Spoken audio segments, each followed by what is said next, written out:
Hello and welcome, ladies and gentlemen, to the UK Sim Racing community's multi-class endurance event for September 2022, as hosted on the premier sim racing platform available on PC known as iRacing. And today we take a look back at all the racing action that occurred in this event at the Daytona International Speedway back in September, but we're bringing it to you as if it were a live broadcast. This is effectively a post-round broadcast, but I, as your host and commentator, do not know what happens over the course of any of the race sessions today, whether it be the initial practice session, which we're seeing going on in the background at the moment, alternatively the upcoming qualifying session, or indeed the feature race, which will be at the main event of our schedule for tonight. Now, of course, this being a multi-class endurance event, you can see there on the left-hand side of your screen that we do have 3 classes taken to the tarmac in the United States of America today, and that is the MX5, the Mazda MX5 class. We've also got the touring car racing class, abbreviated to TCR, and also the GT4 class, indeed road racing machines, where they've been converted from road cars to racing machines for the addition of slight aerodynamic adjustments, plus also a rear wing and also some engine tuning and a large amount of weight adjustment. But getting a little bit ahead of ourselves here, who am I? I'm your host and commentator. My name is Paul Walsh, also known as TX141 or Brit in the Spit, depending on what media you follow me on. And this post-race broadcast will be brought to you in 2 formats for your viewing pleasure. Firstly, you can tune in to what this is currently, which is the full unedited post-round broadcast, whereby it goes all the way through the practice session. We go through qualifying and indeed into the race itself, the full duration of the race, and there'll also be a supporting program which will be just the highlight reel of the race itself, and that'll be provided a slightly later date for your viewing pleasure. So you have 2 means. If you're looking for the quick summary, you can go for the highlight reel, but if you're looking to follow the race in action all the way from start to finish, then stay along with us in this post-round broadcast as we do get ready to go racing here. And this is one of 2 multi-class endurance events scheduled for 2022. We're having the one in September, which you're seeing on screen, and also we've got one lined up at the Brands Hatch circuit in the United Kingdom for November, and more on that a little bit later on. But let's talk a little bit about our circuit for today, and that is none other than the Daytona International Speedway road course, located of course at Daytona Beach in the United States of America, particularly the American state of Florida. This circuit consists of 12 corners, as we can see from the circuit map provided us by simracingwiki.com. Thank you to them as always for their brilliant circuit maps. This circuit is a highly challenging one, but a much loved circuit. The reason it's much loved is because it brings both of the best elements of both road racing and also oval racing together at Daytona. And as you can see there, the run in towards turn number 1, coming from the start finish straight, or the start finish curvature, all the way into the trail braking zone for turn number 1, while drivers will come together and they'll concertina quite heavily under braking now to make their way through at the slight chicane of turn 2, the right into left, before charging into the braking zone for the first horseshoe hairpin at turn number 3. Emerge from that, well, they'll be able to get the power down nice and early. They'll make their way through the kink of 4 before heading up into turn number 5, the second of the horseshoe infield hairpins, and as they come out to turn number 5, it's the run up to turn number 6, another hairpin in sequence, at which point they exit out on to the oval bank into turn number 7. Flat out all the way through turn number 7 and down towards the bus stop chicane of turns 8 through to 11 there, which is the left-right, right-left combination, which will see our drivers have to balance the throttle very delicately, for the given reason that if they don't balance it right, they may find themselves jumping a little bit too much over the curbing, alternatively missing the curbing and going onto the grass, and the last, they do not want to make their way into the wall, no sir. But as they make their way out of the bus stop chicane, they'll look to build up the throttle once more and charge at the bank into turn number 12 to complete a lap and go all over again. Indeed, we've got plenty of mileage to be covered. But looking from our circuit then to back to the circuit on screen, we can see here, and we've got our schedule coming up right now. Our schedule for this program is as follows. We're currently in the pre-race show, and we'll be transitioning over to qualifying in approximately 3 to 4 minutes time. And as I try to get ready to go, in fact, it'll be about in 6 minutes time now. I've just double checked the timer as it currently stands. In 6 minutes time, we'll be heading into the qualifying session, which will be a closed qualifying session. We'll only see the perspective of the driver who's provided us with the iRacing replay file. So that will be our TCR driver of El Neil, who will get to see a couple of laps around the Daytona road course circuit. And indeed, you can see El Neil in the background at the moment, hidden behind our schedule, but making his way around in the Hyundai Elantra. So we'll get to grips with the TCR driver, and then after that closed qualifying session, where everyone has their own isolated instance of the circuit, to be able to put in 3 laps, alternatively 10 minutes worth of laps, whichever limit they hit first, will then be transitioning over to the grid for our 90-minute feature race. And indeed there, we are expecting our drivers to have to make at least 1 pit stop to take on fuel, if not also change tyres as well. But our drivers have 2 fast repairs available, and it's all in, all out to the finish, and it's down to our drivers to do their utmost to deliver the best possible performance. But with a packed schedule, we do look to our drivers making their way around in this final practice warm-up session, and indeed we have our 3 classes making their way around. And you can see that on the left-hand side of your screen, our 3 classes being broken up into into GT4, TCR and MX5, while drivers who have the gold stripe against their name on the timing tower. Alternatively, in the bottom left-hand corner, when they are selected and under viewing from our cameramen, it is the case that those drivers will be in the GT4 class. Meanwhile, our TCR drivers will have a silver stripe next to them, so we can see why the GT4 drivers here of Roxanne Marshall, the privateer, in the 26 Aston Martin V8 Vantage, heading on around and through the left-hand turn at number 7. We then do have our silver drivers there, and they will be the drivers in the TCR machinery, including the likes of Rob Sutherland, who you can see on screen right now, the privateer representing RD Simsport there, and indeed a fast driver. We've seen him in a number of series as he makes his way on out to turn at number 3 and heading up towards 4. And then we do have our bronze drivers, who are our MX5 Cup car drivers, and that includes the likes of Stephen Hilton here in the number 46 MX5. The Monster Mobile charges its way through the bus stop chicane. Now, what's going to be very interesting is that with these 3 different classes of cars, some of you may be immediately thinking, okay, well, it's a given then that the GT4s are going to be the fastest cars around this circuit, but you wouldn't be wrong there in terms of the pace of the GT4s. But you can see the contrast there on those practice times filling on our timing tower at the moment, whereby there's only roughly a 5-second a lap delta between the GT4s and the TCRs, and this is all effectively made up through the fact that the GT4s have a little bit more aerodynamics to work with on the car, and also a bit more straight line speed acceleration in the long haul. But the TCRs have that advantage, which is because they're front engine front wheel drive, they can be very aggressive into the corners, and in being aggressive into the corners they can carry a little bit more speed to corner apex. But it's on exit where our TCR class drivers will have that challenge, of course, of getting the power down without understeering off of the circuit, whereas our GT4 drivers such as Alex Holloway do not have that issue, for the simple reason that as they make their way out of the corner they do not have to worry about lighting the front tyres up, because they're trying to put the power down. The power goes down on the rear tyres of our GT4 class cars, all of them being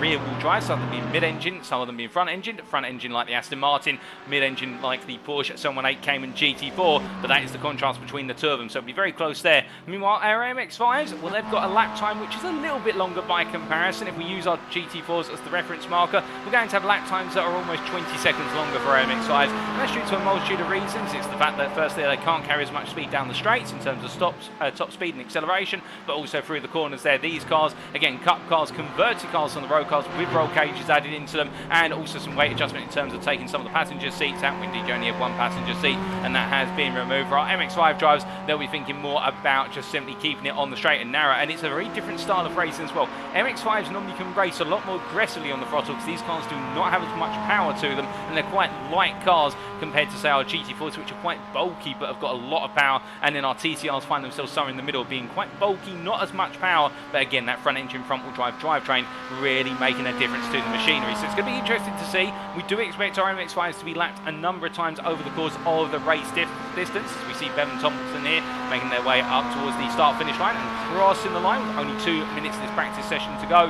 But with the MX5s being a bit slow on average lap time, that will mean they will factor in, not just in terms of their own battles, but also when we do see TCR drivers and also GT4 drivers coming up behind them and having to navigate the way through. Because of course, if we were only racing in one class, we see that one driver getting it very wrong in the rear of the picture, and I'm not 100% sure who that was. I think that was Jeremy Scott, in fact, getting it wrong. No, Jeremy Scott went off as well, but Jeremy Scott there being collected or involved in that incident alongside the fellow MX5 driver, who we couldn't quite ascertain who it was. But the point being that if this was just a single class, we would see it's going to be a run of endurance in terms of our drivers needing just to continually put in those consistent laps through and through over the course of the 90 minutes. When it's multi-class as well, that adds another factor into the race, and I can tell you from personal experience, multi-class is a different kind of beast in endurance racing, because you've got to be mindful of who you're racing down, but also knowing when it's the right time to either let the machine coming up behind you in a different class on through, or making that concerted effort to let them through. Remembering, as we see Jeremy Scott, they're getting it wrong coming through turn and number 6,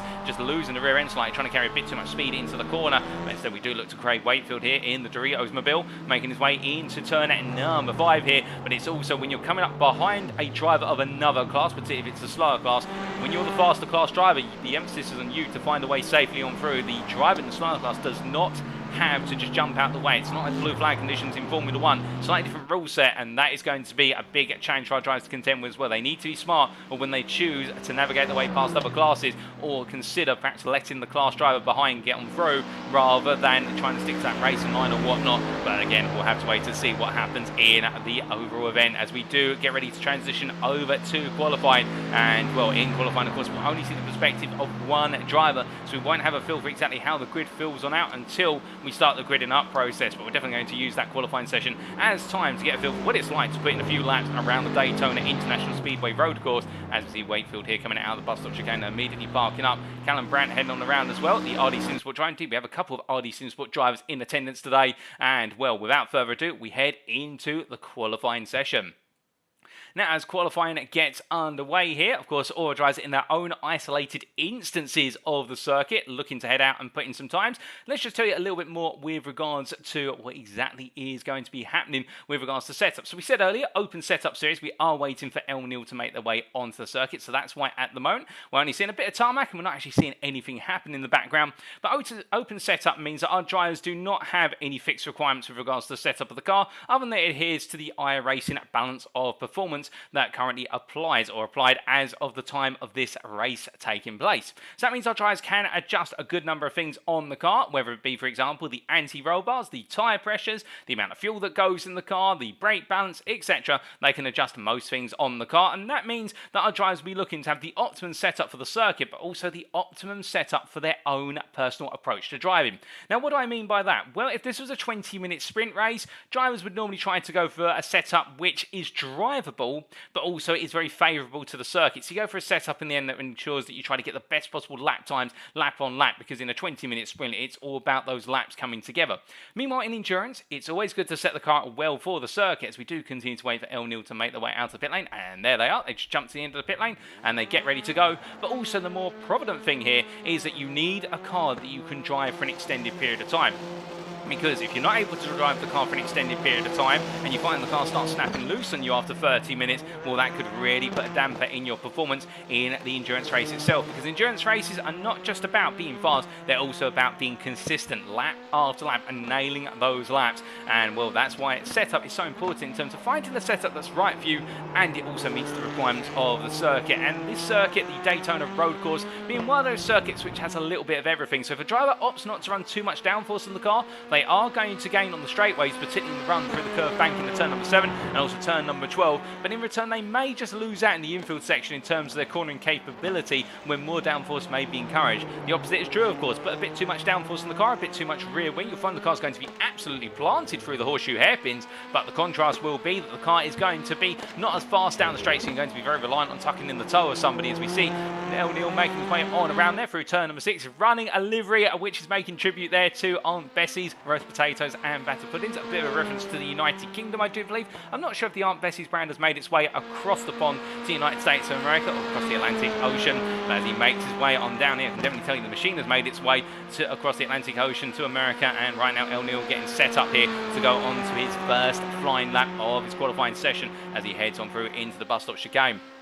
Now heading on down into the braking zone here. Tyre temperature is going to be important, and we are expecting the best times to come on in most likely on the second and the third lap, where the initial out lap is going to be one of those ones where you can build up a lot of brake temperature and also tyre temperature, but you do need a couple of laps really to get the kill, the car I should say, into the target zone there. And as he makes his way through turn number 12 and onwards, now we do ride on board here with El Nil as he comes charging on through and goes on to his first flying lap.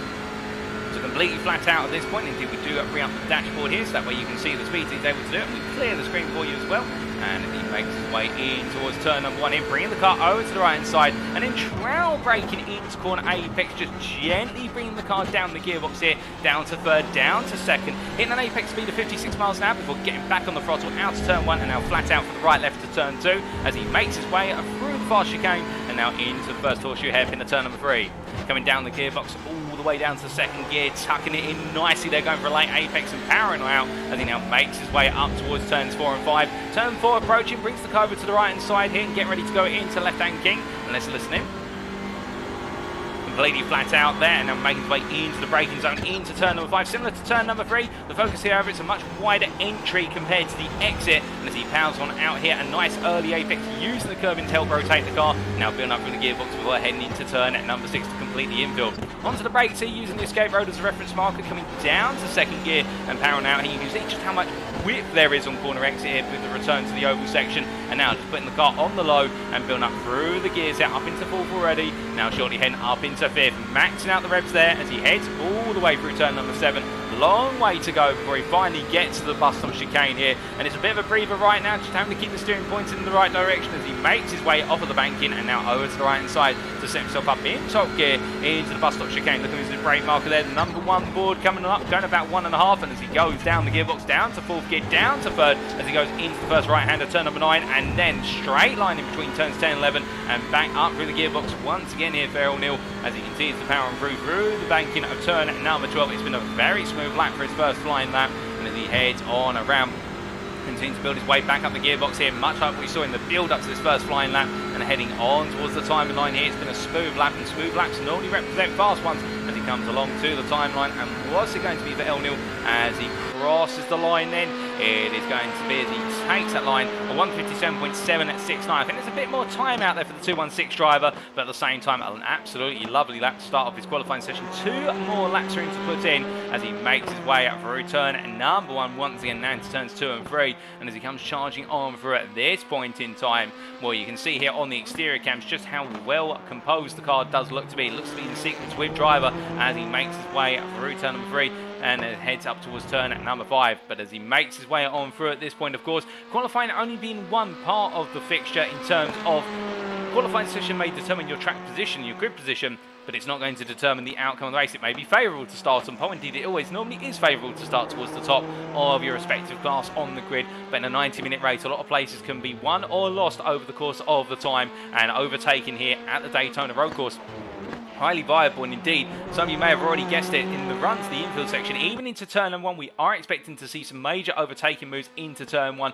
and throughout the infield, and even on the banking. Indeed, through turn number 7 here, it's going to be about who's smart with the draft and heading all the way out towards the bus stop chicane. The bus stop chicane does provide overtaking opportunities as well, but it is a little bit of a double-edged sword overtaking into the bus stop chicane. You may get ahead into turn number 8, but of course then you're going to be gifting the driver who you've just overtaken the toe in the run out of 11 and up towards 12 and 1 once again, and that's why it's going to be a tricky one, and we are expecting overtakes to be played out like a game of chess in terms of drivers will have to pick the right time to overtake, and they may spend the entirety of a lap setting up the move into turn 1 on the next lap to get the job done. But speaking of getting the job done, O'Neill coming on through here, and despite not improving subsector 1, improving everywhere else in this lap, so I think that target of a 57.77 he set himself is going to be broken very quickly as he comes on through here, absolutely flying as he makes his way down towards the timeline. 1 more lap after this, and as he crosses the line, what's it going to be? It is going to be a 57.501. A nice lap from Neil, and indeed making ground by 2.5 tenths. He now goes on to his final lap coming on through, and now the car will be at its lightest. Indeed, those tyres will be really up to temperature. The brakes will be up to temperature if they weren't already, and the Elantra driver now will be absolutely in the charge. Now, in terms of balance of performance in the TCR class, we are expecting the Elantra to be the strongest car on 1 lap pace. It has typically been so over the course of the recent balance of performance for iRacing. However, the Elantra has always had a little bit of a bogey error or a weakness in its tyre temperatures. If it's a warm day, its tyres do get very hot very fast, and that can lead to lap times dropping off quite considerably here. But we haven't got too high track temperature or ambient temperature compared to what we could expect here in Florida, and that may just work into the advantage of the Elantras to an extent. We are expecting the tyre degradation to be quite significant for the Elantra drivers. Meanwhile, in terms of other machines in the TCR class, we do have the Honda Civic Type R as well, and the Honda Civic is quite protective of its tyres. Its weakness, however, is straight line speed. It's not strong on the straights, and also on top of that, it takes a lot of laps to get its tyres up to temperature compared to its peers, and that may just lead to our Honda drivers being a little bit slow off the start. But we've only got 1 Honda driver in attendance, and that is Calais, who will have to wait and see where he qualifies on the grid. Jay Calais, as we do see O'Neill heading on down towards the bus stop, and after 4 subsectors, he's improved in the first 3, does not improve in subsector 4, but this lap time is continuing to come on in here, and it is looking good. And well, at this rate, I think O'Neill definitely looking to improve even more as he comes roaring through the bus stop chicane. It absolutely looks effortless, I can tell you that from these cameras, but I can assure you at the same time that O'Neill really having to punch the ticket here and put in a lot of effort to put in a strong lap. And well, this lap right now, we've got no comparator to go with, but I suspect he's going to be quite high up there. Indeed, O'Neill absolutely a massive fan of the touring car racing class machinery as he heads on towards the timing line here and gets ready to complete his session, but drops below the line. I think that will mean the lap is, well, I'm not sure if the lap will be invalidated, but it is an improvement by almost 3 tenths to 57.220. But El Neil, they're cutting the line right at the end, and whether that's legal or not, we'll have to wait and find out. But I can tell you one thing that is definitely legal. We are legally obliged to be able to advertise for you the fact that if you're not already subscribed to the UK Sim Racing YouTube channel, which you'll be watching this on, then do make sure you do so to keep in touch with all the latest racing action from UK Sim Racing, and indeed all of our broadcasts going on there as videos on demand after the fact. And well, we'd love to have you subscribed there because it helps the channel grow and it helps us grow even more as a sim racing community. But that is qualifying complete for El Neil and indeed for all of our drives in 3, 2, 1 and 0. The qualifying session is up, 10 minutes complete. Now we get ready to transition over to the grid for the purposes of today's race. Well, as they line up now on the grid, let's take you through that grid as they stand going into the 1.5 hour race here at Daytona. So our drivers line up as follows in the multi-class endurance event here for September 2022. Sam Gunstone takes overall pole position and GT4 class pole position there on a 52.229 versus Samuel Hooper, who lines up alongside on the front row, down by almost a second. Adam Holloway from BPR Esports takes P3 on the second row with Craig Wakefield alongside, and then it's Alex Holloway and Roxanne Marshall who line up on the third and final row for our GT4s. Then it is El Neil who took pole position in the TCR class in the end, and alongside him on the fourth row will be Rob Sutherland, followed up by Ian Manners and Jay Calais there, starting on row number 5, and then we have Sean Dobie and Craig Tillerston who line up on our 6th row.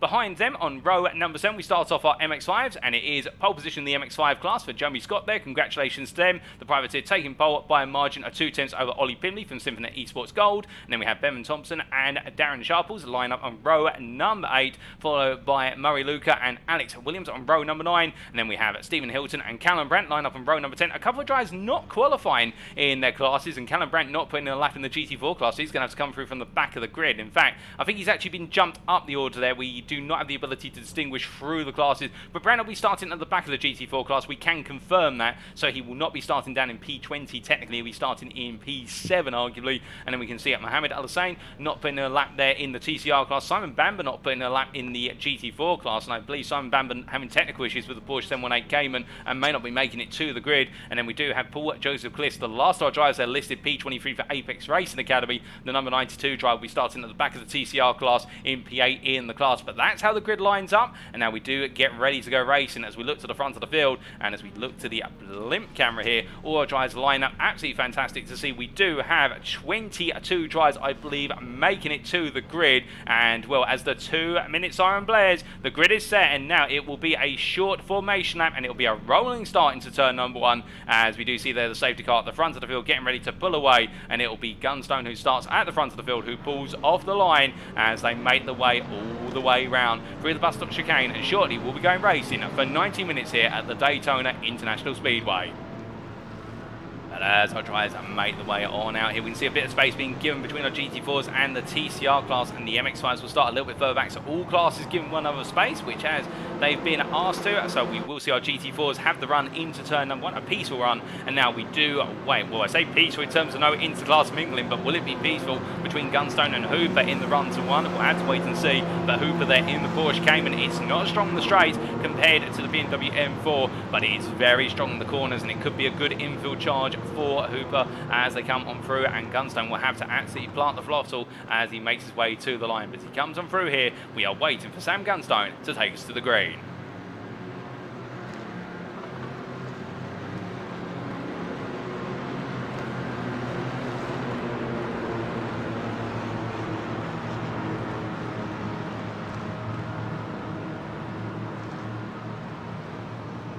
Safety car away, it's up to Gunstone to go.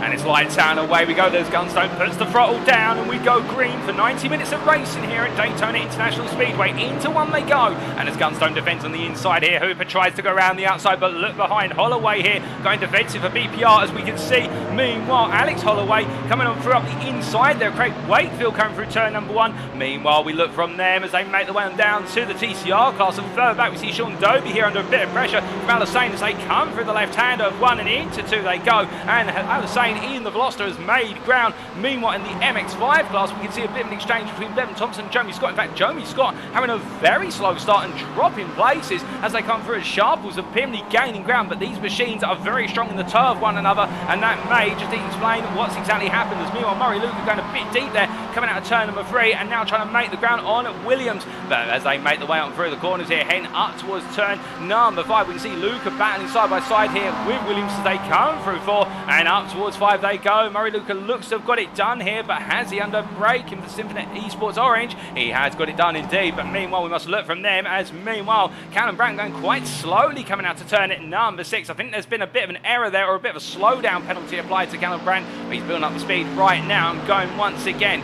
But indeed in our GT4 class, after a bit of an early scuffle into turns 1, 2 and 3, seems to have calmed down quite early. As Samuel Hooper meanwhile, I think it's had an off track. Yes, we've had it confirmed, Samuel Hooper having an off track in the infield section and now having to recover his way up in the order in the number 1 car, and indeed he'll want to be number 1 come the end of this, there's no doubt about that, as they come through the bus stop chicane. Meanwhile, Ian Manners here looking to put some early pressure on at Rob Sutherland as they make the way on through the chicane sequence, and we are hearing that Craig Wakefield has had to jump to the pits due to an off track at the bus stop chicane. It's gone very, very wrong for Craig Wakefield, but meanwhile Ian Manners on the push here trying to hunt down Sutherland, but in return he's got Jake Fillet behind as they make the way all the way through turn number 12 and up towards turn number 1 once again. But as they come charging into the braking zone, we can see here that it looks as though Fillet trying to go on the ground here versus Manners. Manners holding the low line, meanwhile Sutherland not perturbed by this, staying in position at the moment as they make the way onto lap number 2 very shortly. Into the braking zone they go, and Rob Sutherland leads the pair. El Neal's been given a lot of space to play with, 2 seconds up the road.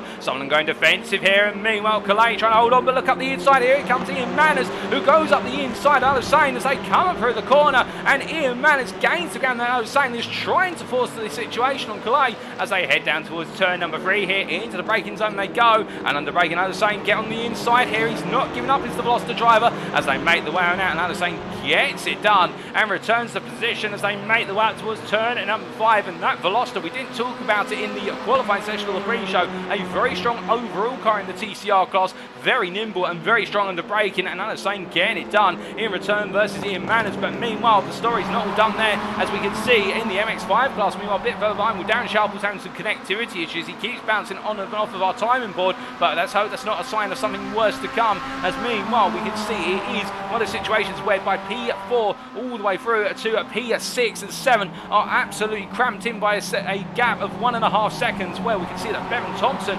in P4 right now has got Luca, Williams and Hilton behind as they make the way out of turn number 5 and up towards turn number 6 they go once again. But it is very close between these drivers as we bring the battle box up in the bottom right corner of your screen so you can keep track of exactly who's battling whom within a given class at any point in time. As they come roaring out, we see Jeremy Scott, they're getting it a little bit wrong, and after a great pole lap for Jeremy Scott, it's definitely not going the way they've wanted so far at the start of this race. We hear that Wakefield's come out to the pit lane a lap down. You can see him there on the circuit map. As meanwhile, I think we have got a driver who's had a bit of an off somewhere. No, in fact, no, that's just our timing tower having drivers who are disconnecting and reconnecting. But meanwhile, speaking of connecting, these two are coming together and connecting as they make the way down towards turn number 1 here. It's going to be Brandt versus Holloway. Alex Holloway, as Holloway on the inside, Brandt trying to go all the way around the outside into 1 as he kept it on. He's just about there. He's going to do it, I think, as he makes his way through 2, and Callum Brandt there showing just how wide turn number 1 is. And well, I think there's a thing called exploring track limits. He's managed to find the full width, as we're in the Roxanne Marshall meanwhile has been involved in an off at turn number 1 and has just rejoined the course. In fact, I think it's just a lock up at turn number 1 and a slight spin, but Marshall not involved.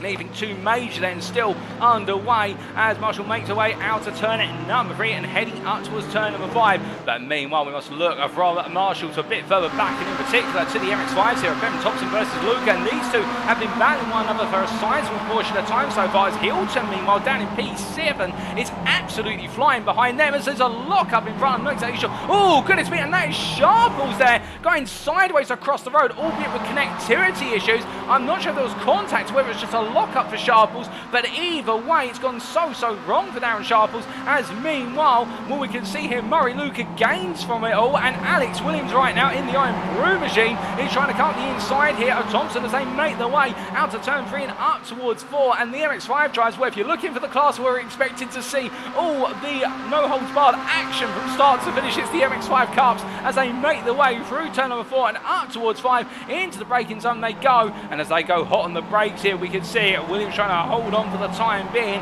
but indeed he's under a lot of pressure from Thompson and Jeremy Scott behind, and I think Scott at this point is not pushing too hard. I think Jeremy Scott's focusing more on the fuel saving aspect of this race very early, but meanwhile I can tell you someone who's not able to focus on fuel saving unless he wants to lose the position and run P2. It's Sam Gunstone here, the BMW M4 driver, in the GT4 class under pressure from Adam Holloway, as Holloway looks to move around the outside into one, can't find it again, but Adam Holloway definitely putting pressure on nice and early as they make their way through turn one and through into two they go. And meanwhile a bit further back in the TCR class, well, El Neal is continuing to extract a lead, now standing almost at 2.8 seconds. But then you have Rob Sutherland here in the RD Sim Sport Elantra, who right now just seemingly having to hold everybody else at bay, and I don't think he's planned to essentially act as a rear guard for El Neal, given the fact there's no teams racing this in terms of no official points. It's a one-off fun event, and therefore everyone trying to do their best, but that won't be fun for Sutherland as he goes very deep and stops the car before it goes to the grass, and he's going to lose 2 places there to both Calais and Ian Manners as they make their way up towards turn number 3 once more there, and Sutherland just going a bit too deep, and the car not wanting to turn in. It's so easy to find understeer with these TCR machines. And meanwhile, speaking of battling right now in the MX5 class, well, side by side here it's Hilton versus Jeremy Scott. Scott on the lower ground there in the orange machine of the MX5 class. Meanwhile, Hilton going high in the Monster Mobile as they make the way up towards turn number 1 as they come charging on through just ahead. Luca versus, well, in fact, Luca there going high and slow. I wonder if he's been given a slowdown penalty. Alternatively, he's deciding just to pull out of this fight and drop to the back of it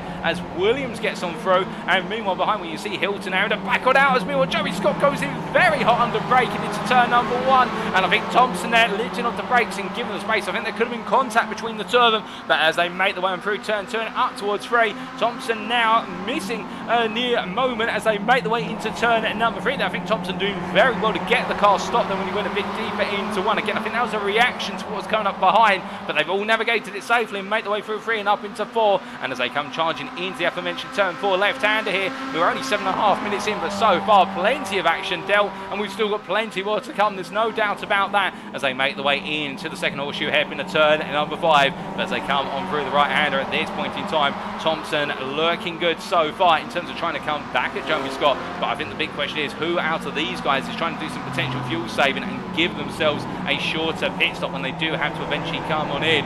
But as they make the way through, oh goodness me, Jeremy Scott there having a spin, and we saw that in the pre-practice session. Jeremy Scott going for a turnaround there at turn number 6, and it's happened now in the race, and Scott will not be too pleased with themselves with that one. Meanwhile, we come from the MX5 class to P2 in the TCR class, and we're riding on the gearbox here of P2 driver Jay Calais, as you can see behind. That's Sutherland and Alassane as they make the way into turn 1. Alassane goes wide and Calais goes with him as they make the way out of the corner, and as they come on through, well, you can see now that Sutherland's trying to come through for P2 as they make the way round the outside of 2 and round the outside to 3 they go, but Calais not going to back out of this. He tries to outbrake his rival as they make the way through 3 and up towards 4. Sutherland versus Calais as they head out to the corner and up towards the left-hander of 4. Well, Sutherland has got the job done, but I think he doesn't feel safe right now. Calais, I think they'll be absolutely wondering, how on earth did I get turn 1 wrong? Well, he's got plenty of time to figure it out as they make the way into turn number 5, and more importantly, he's got plenty of time to come on back here, because the Honda driver right now, he may not be the optimum 1-lap car, but he's definitely shown that this car's got a lot of fight in it as he goes hunting. Meanwhile, further back here, battling for P6 in the TCR class, we do have Sean Dobie and Paul Joseph Cliff battling back to 4th,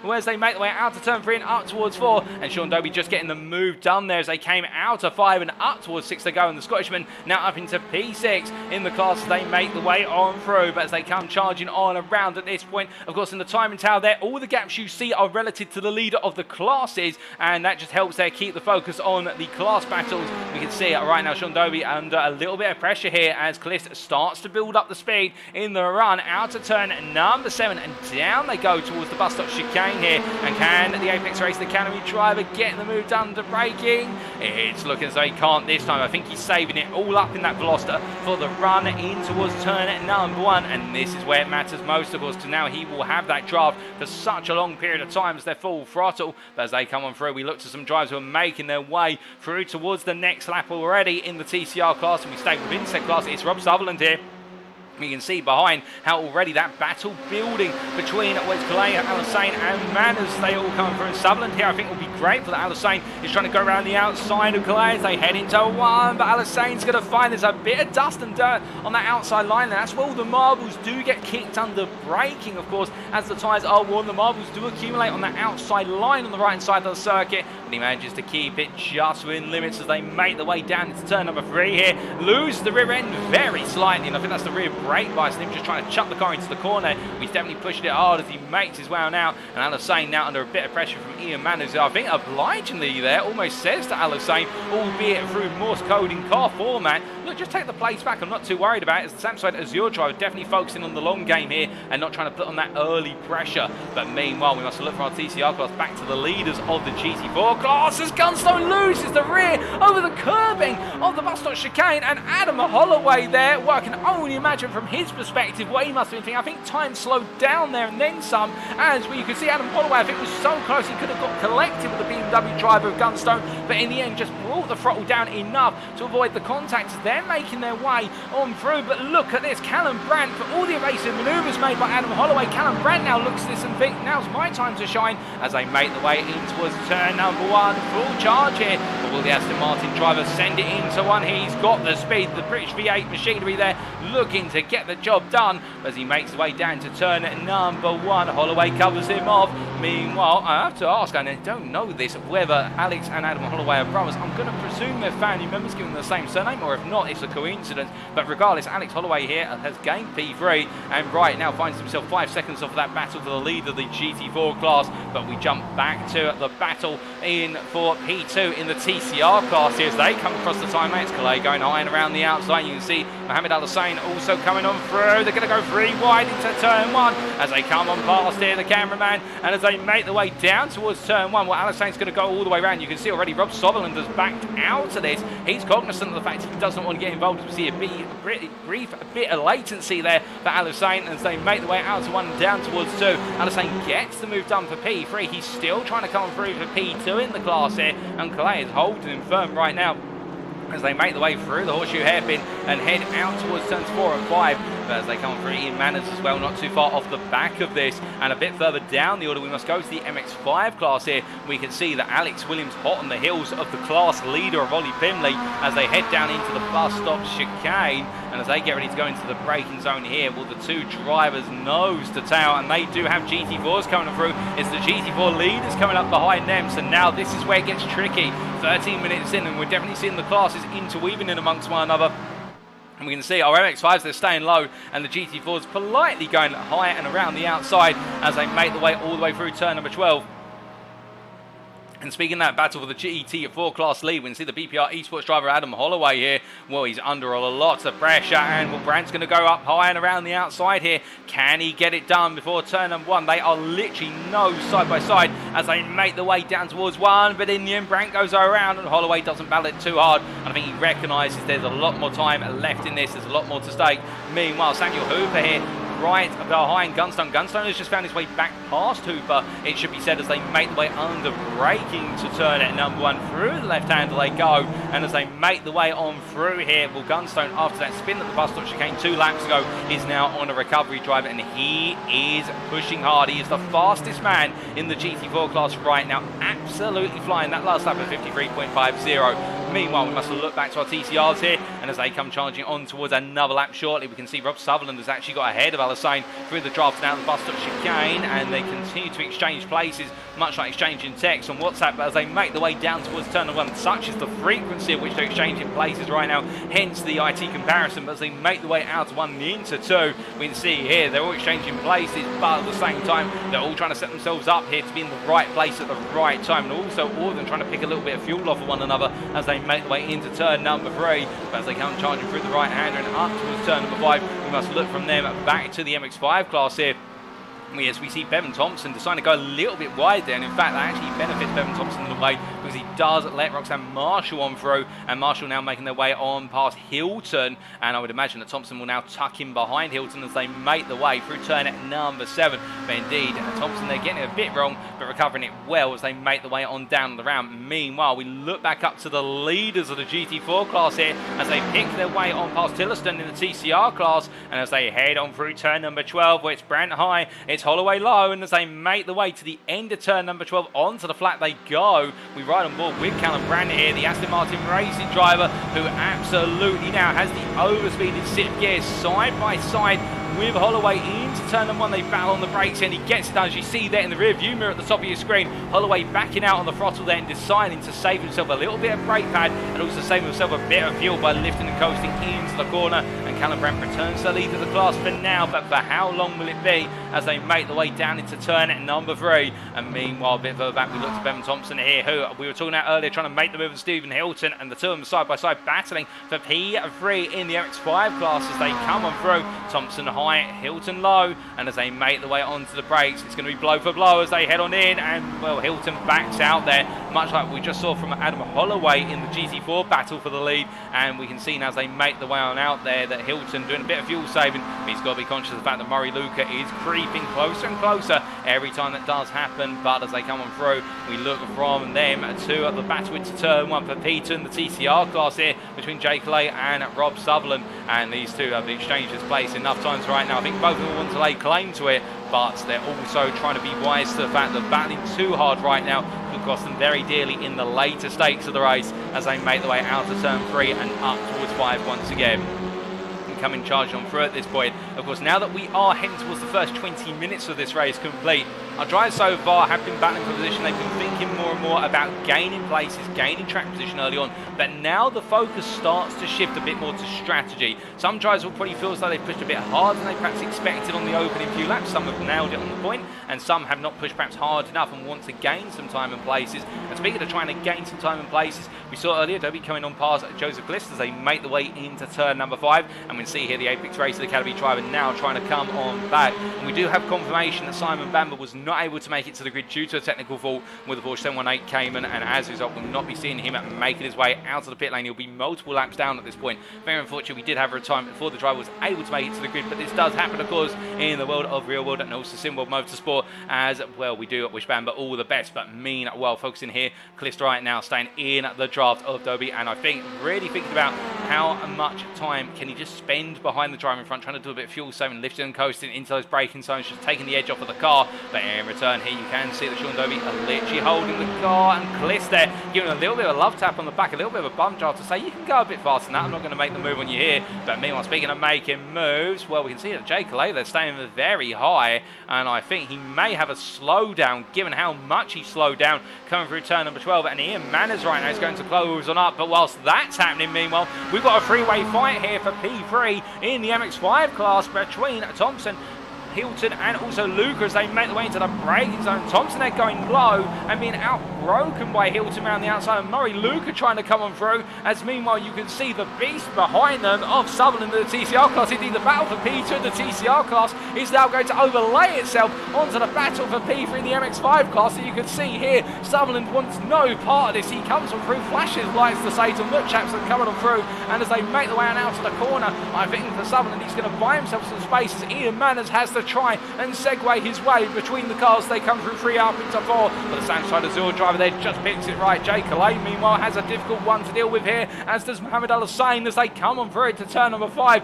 and you can see here they're being made to go wide, and well, that's the prerogative. Of course, it's the responsibility of the faster class to come up behind the slower class and find a safe way on through. And as they make the way up into turn number 6, they've finally done so here, but definitely a little bit of a hair-raising moment for a good number of our drivers in the TCR class in terms of battling for P2 and not wanting to lose on out. But Sutherland has gained considerably as a result of this.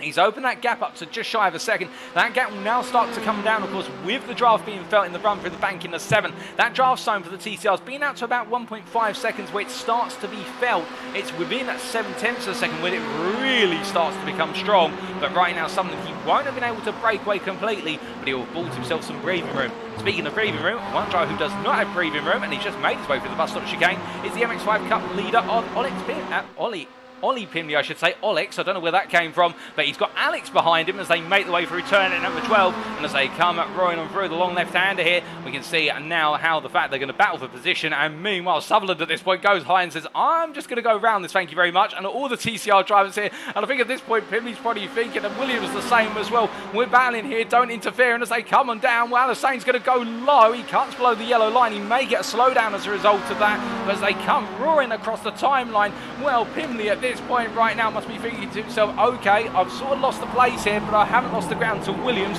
and as they make the way on out, I tell you, one driver's almost just lost it, and that is Ian Manners right now, goes very deep, in fact, he's just picked his way past Jay Calais, and as they head down towards turn number 3, Calais gets close here, as does Alassane on the inside of Calais as they come through the right-hander of 3, and as they make the way on out here with the number 85 driver absolutely on a push here as they make the way up into 4, side by side between the two of them, there's nothing in it as they make the way through 4 and up into 5, onto the anchors they go. Alassane holds the inside line here, he goes all in on the brakes, you can see the rear discs absolutely lighting up as if it's fireworks, that's how red hot they are, and as they come out the corner, Mohamed Alassane gets the move done, albeit with brief connection issue there, but we do find him once again, and Calais now tucks in behind as they make the way out of 6 and on towards the bank in the 7. I think that Jay Calais at this point will be coming back very soon. That was the push of P4 there by Mohamed Alassane in the TCR class, but there's still plenty of distance to go. Indeed, these guys are absolutely stripping the life out of the car right now as they make the way through 7 and down towards the chicane. As they come roaring down towards bus stop, of course, Alassane at this point now falling back a little bit from Ian Manners, and that's the problem that Alassane has now got to deal with, in the fact because he's battled with Calais quite heavily, he will lose ground. And on top of that, I think for Jay Calais, he'll be thinking, right, I can't afford to battle Alassane because otherwise I end up losing the ground to Manners and Sutherland. But you can see Sutherland and Manners, well, they're not really getting away from one another either here, and I think Sutherland and Manners have to sort of try and mutually avoid fighting too hard, for the reason otherwise they end up being pulled back into a 4-way fight for P2 in the TCR class. In the GT4 class, the battling has gone quiet for a brief moment, just to give you an update there as we head towards the 22-minute mark. But as they come charging across the timeline here in the TCRs, you can see Alassane trying to go high here versus Manners. Indeed, he's had the double draft, and that Veloster absolutely flying in the draft as they make the way into turn and 1. Alassane puts 2 wheels beyond the white line. He gets a little bit of pickup, and that just causes the car to creep away from him. You can see what he's trying to do, and credit to him for trying to go all the way into turn number 1. He just cannot get the car to stop there. He's so sensitive under braking the car to the marbles on the outside as he makes his way out to 3 and now out towards 4. He gets a nice run versus Manners there, coming out of the horseshoe hairpin, and I think he's going to be able to get the run done here, much like he did on Calais, only a lap ago into turn number 5. Indeed, he's ahead before the turn 4 apex, and now Rob Sutherland's got a new challenger behind him. Meanwhile, whilst all this has been going on, I can tell you that Ollie Pimley and Alex Williams have changed places back for the lead of the MX5 Cup class. And that is now Ollie Pimley, who you can see here, who's leading the class, as they make the way into turn number 4. Through the left-hander they go and down towards 5. And look at this, going up the inside there. Well, that is Adobe. Oh, goodness me, and making contact with Ollie Pimley. And I don't think he wanted that over the course of this race. And so I think Adobe just coming a little bit too hot under braking. And, well, Pimley's not going to be too pleased with that one, as he will now have a Hyundai-shaped hole in the right-hand-side door panel. But as they make the way through turn number 6, I think it's not too much damage. It's a knock at most. It may be a little bit of aero damage, but at the same time, he's been able to keep pointing a straight line as they make the way on to 7. And, well, Paul Joseph Cliff, by comparison, comes on through that at a much more gradual pace as they make the way through 7 and down towards the bus stop chicane. But as they come on through, we do look from them to Alex Holloway here, running in P3 in the GT4 class. And we can see behind, well, here's the man who's absolutely on the rip and tear of a charge in terms of tearing up the lap times left, right and centre. His last lap was a 52.51. To give you an idea, that matches the very best lap that has been set in the GT4 class over the course of this race. It is Sam Gunstone, our pole sitter, who had that spin at the bus stop chicane. He's on a recovery drive. He's on a mission right now, 13 seconds off the leaders, and he is taking almost half a second a lap out of most, albeit the leaders are now matching him on pace, but Gunstone trying to fly high in order to get back onto the podium. And, well, he's looking for the move here versus Alex Holloway as we ride on board with the BMW M4 driver in the charge down the back straight in towards the bus stop chicane.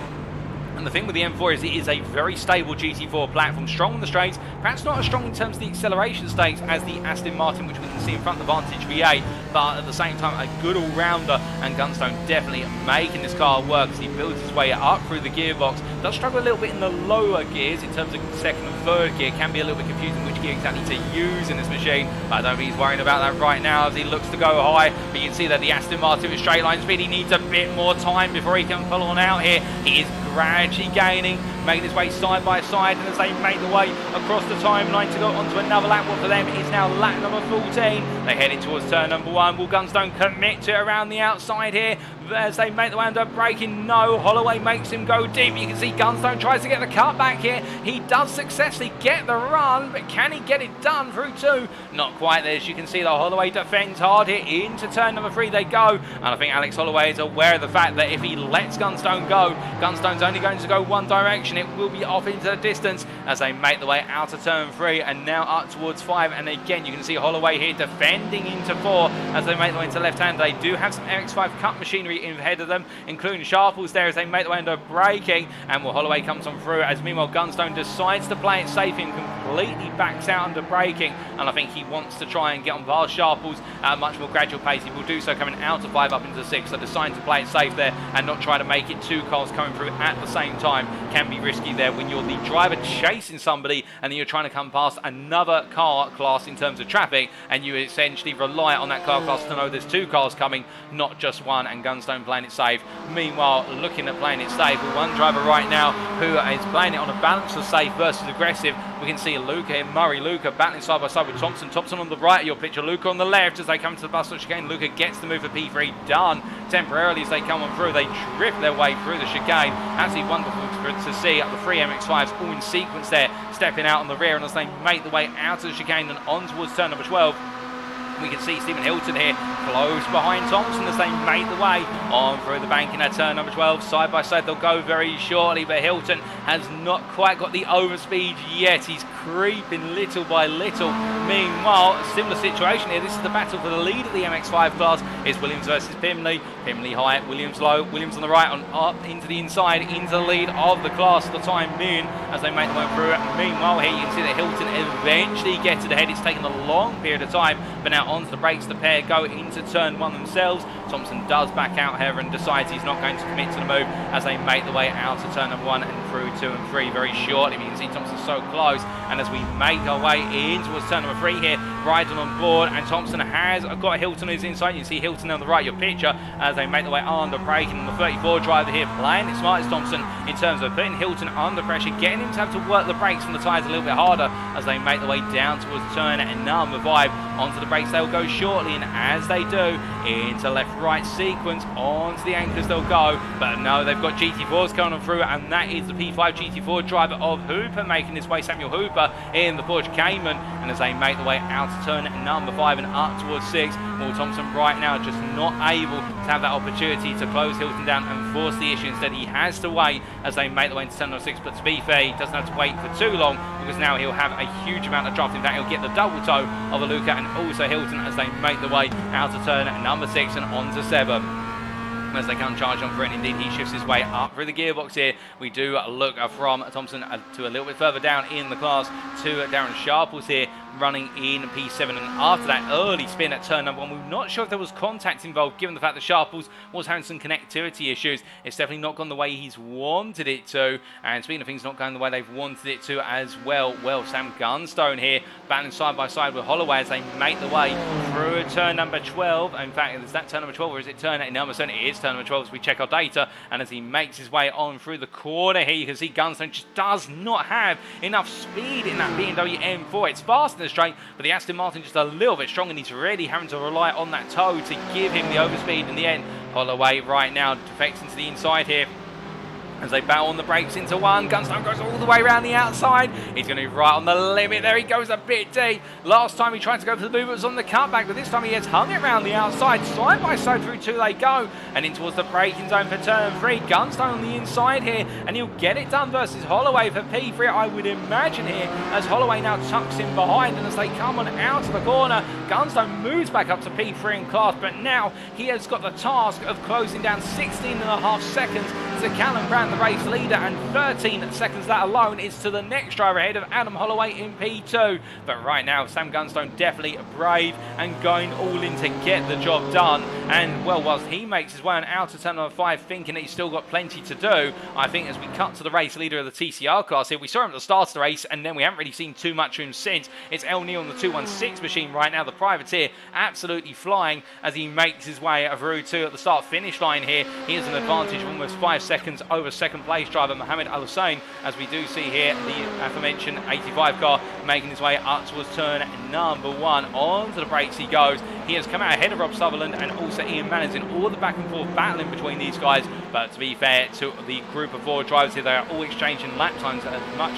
to say that they're all trying to work off one another, and nobody wants to battle too hard anymore, because otherwise they're just giving time away to El Neil in the lead. Now El Neil over the last couple of laps has been losing a bit of time to these guys, so I think they've settled down the fighting, and that's what they've got to try and do now. If they want to be in the fight for the win in the TCR class here today, they need to stop the fighting, because so far this fighting is only causing them to lose more and more time. But as they make the way in towards turn number 5 here, you can see that already continuing together again. I think a fight is on the cards shortly, and speaking of a fight being on the cards, well, here's your P3 driver in the MX5 class of Murray Luca, and then there's P4 of Bevan Thompson, there's P5 of Stephen Hilton, and there's P6 of Jeremy Scott. And Jeremy Scott, of course, qualifying up towards the front, and indeed on the front row of the MX5 grid, and he's dropped a long way down since the start. It has not worked out for Jeremy Scott as he makes his way on through the banking here of turn number 12, and running in the long line. He's going to get a triple draft here, and that is going to be a huge amount of speed he'll be carrying into turn number 1. Can he make it work? Well, you can see here already how Hilton's trying to go around the outside of Thompson on the high line. Scott tucked in at this point as they make the way through. Now onto the brakes they'll go shortly, side by side into the braking zone. Hilton versus Luca. Hilton's going to be on the outside here, Luca on the inside. You can see Jeremy Scott going in nice and early on the apex there. He's trying to undercut the pair of them at the corner, and as they make the way out, Jeremy Scott there, that is absolutely brilliant stuff. And Jeremy Scott, he's gained 1, he's gained 2. Can he make it 3 places in the run to 1 and out? I think he can as he comes through turn 3. Luca's going to put it on the inside though. Jeremy Scott just overcooks it under braking slightly, and by out-braking himself about having to give the space to Murray Luca, he's left the door open there, but he almost just made it 3 places into and out of turn number 1. And well, right now I think Jeremy Scott definitely now trying to put down a statement, which is I may have had a bad start to this race, but it's not going to end that way as they make the way into turn number 5. But Murray Luca in return, say what you will, he is absolutely putting on a defensive masterclass here as Murray Luca, and whilst the qualifying session perhaps didn't work out, he's definitely shown he's got a lot of race pace in that MX5 as he makes his way into turn number 6 here, and holding at bay Jeremy Scott as we're hearing. Meanwhile, Roxanne Marshall has just had a moment on circuit, I do believe. Oh, goodness me, that's at turn number 1 as everyone navigates their way around the street. Oh, goodness me, and that is going to be even more cars coming through, but I think now Roxanne Marshall's got some space to return, and indeed Marshall turns things around. But meanwhile, speaking of turning things around, can Murray Luca keep ahead, or will he find himself being turned around in this battle for P3 and drop to the back of it? Indeed, this is the battle from P3 to P6 in the MX5 Cup class as they make the way on down here towards what is the bus stop chicane. You can see all of them line astern into the braking zone. You love to see it as they make the way on through, and meanwhile Thompson here at the back of this group is probably thinking, right, now I've got to try and do a Jeremy Scott, which is get the triple toe and get the move done into 1. Can he do so? However, that's the question. With Stephen Hilton falling off the back, I don't quite think so. I think Hilton a bit further back. As meanwhile, Sean Dobie is into the pit lane, and Sean Dobie has made the way on in, and from what was at the time, I do believe P7 in the TCR class. It's not quite going right for the Hyundai try unless he's going for a very early pit stop. Meanwhile, coming on through there on the high line, that is the TCR of Tillotson as they make the way on through. Is that Tillotson? In fact, I do not think that is Tillotson. Indeed, it is. No, it is Craig Tillotson. We can confirm. But meanwhile, speaking of confirming things, Jeremy Scott's going to go very deep into 1 this time. And as they make the way out of the corner, Scott, well, I think they're carrying way too much speed into turn 1 and trying to go on around, trying to find the grip that was not there, and drops all the way to the battle for P5 in the class, albeit comes in very hot into turn number 3 there. I think Jeremy Scott right now between the rock and a hard place in terms of pushing hard and finding where the limits are, and as they come out of 3 and head up towards 5 right now, Scott definitely showing no signs of slowing down. Meanwhile, we look from them to Mohammed Al Hussein here in P2 in the TCR class, and he's been able to open up a gap of 1.2 seconds over Rob Sutherland, the RD Sim Sport driver here in the TCR machinery right now. falling a little bit back off of Alassane. And I wonder now whether some of these drivers in this group are starting to deploy their ultimate pace. As we are hearing, meanwhile, that Ollie Pimley has had a moment which has seen him drop a long way back off of Alex Williams. And I think Pimley, in fact, we can confirm, has had a spin at turn at number 6. And that has literally gifted Alex Williams a gap of almost 10 seconds over Ollie Pimley. In fact, it will be 10 seconds by the time he clears the bus stop chicane as he heads on down into the sequence of corners of turns 8 through to 11 now. And as he makes his way into that braking zone, 10.2 seconds is the gap as it stands. And indeed, Ollie Pimley, well, something has gone wrong. He's got now a lot of ground to recover. Meanwhile, in the battle for P3 in the class, we can just see Murray Luca not too far behind here. And could he potentially pull this group of 4 cars? As we see there, Bevan Thompson grinding against the wall into the chicane. Just a brief tap, but still, at the same time, that's not ideal as he brings it back up to speed here and comes charging on through. So close between this group of 4. And could Ollie Pimley, who's only 2 seconds up the road, find himself being dragged into this mix? Well, to give you an idea of the tow zone off of these MX-5s, they do feel a very slight disturbance in the draft. Almost at the disturbance of the force there, trying to quote a bit of Star Wars, but indeed they do feel a little bit of slipstream all the way up to 2 seconds. And Ollie Pimley right now is within 1.6 seconds as they come across the timeline into another lap. So I think he will be seeing this battle close up to him if they're not too focused on battling with one another. And speaking of battling, it's Luke on the inside, Hilton on the outside. Meanwhile, Jeremy Scott trying to go up the inside of Hilton. He goes in very hot. Hilton found himself shouldered out, and as they make the way out of 1 and into 2, you can see there, that's the TCR class leader, El Neal, having to navigate his way in between all the MX-5s. And El Neal right now will not be happy with this for the simple reason that behind him, Mohamed Al Hussein is closing and closing fast, as is Rob Sutherland and Ian Manners, and they've all got to pick their way on through this as well. And I think right now El Neal has been trying to extract quite a sizable gap and been giving himself a bit of breathing room to play with. Perhaps El Neal is turning the wick down and doing some fuel saving now, some tyre management in order to perhaps give himself a little bit of a longer first stint. But of course the Hyundai Elantra, we did say earlier on, does struggle as it goes deeper and deeper into races with regards to tyre wear, particularly as tyre temperatures do get higher, and the track temperature has come up quite significantly since we got underway. And I wonder whether for El Neal that is now starting to become an pressing issue. But you can see here the thankful thing for him is he managed to clear the majority of the MX-5 battling in the run through to turn number 3. Meanwhile, the likes of Sutherland, Manners and Calais are all having to pick the way on through for the early cause. Indeed, Mohamed Al Hussein here has really lost out massively. In fact, he has lost a whole 1.5 seconds, if not 2 seconds, versus El Neal for him to navigate his way past the MX-5 machines as they made the way through the infield section. And now, Al Hussein under pressure here from Rob Sutherland, who's all over the back of him. We ride on board with Sutherland as he heads into the bus stop chicane P3 in the TCR class. Onto the brakes they go, and between the turns 8 and 9 and on towards 10 and 11, you can see Sutherland backing on 8. He doesn't need to be that close coming through the bus stop chicane. Now he can start to get close to, of course, being in the draft here, but at the same time, I think thinking about how much fuel saving can he do, but he can't do too much because he does have Ian Manners. You can't see Ian Manners on the screen, but I can promise you that Ian Manners is within a tenth right now behind Sutherland. And as they make the way on through, you're going to see there is Ian Manners. He's decided to peel on out and go high early as they make the way down towards turn number 1 here in the long charge. An absolutely packed grandstand there at Daytona. And meanwhile, as they make the way in towards turn 1, I think Manners here, the same side as your driver, being high, he's going to back out there and let Sutherland take a bit more of a standard line into corner, try not to put him on the defensive too much. Meanwhile, in the battle for P3 in the MX5 class, in fact P2 now that Ollie Pimley has been reeled on in, you can see it, the GT4 leader Brand comes on through, and in doing so here, Pimley is forced to back off the throttle just when I think he felt as though he could start open up a bit of a gap. Murray Luca is allowed to stay close to him once again, and Pimley not having a good time right now, I can tell you that. He's finding himself being reeled on in as the gap to Williams, the leader of the MX5 class, is now up to 11.5 seconds, and it's showing no signs of going down anytime soon. But as they make the way up towards turn number 5, you see Jeremy Scott there in P4. Bevan Thompson has fallen a little bit further back in the MX5 class, down to P5 and 2.5 seconds off of Scott by comparison. And as they make the way under braking, I think Thompson now more focused on Hilton behind rather than what lies ahead as he outbrakes himself to Thompson coming into turn number 5, and Hilton's going to have a run here, a gradual run as they make the way up towards turn number 6. Hilton's going to find himself on the outside, however, as Scott comes across to cover, and as they make the way through turn number 6, well, Hilton will now have all the tow he wants in order to be able to make the move in the run down towards the bus stop chicane. But he's got to think about it here. Does he simply hold fire, or does he go early? Because of course if he goes before the bus stop chicane, then he'll be vulnerable in the run to turn number 1 as they make the way onto the next lap.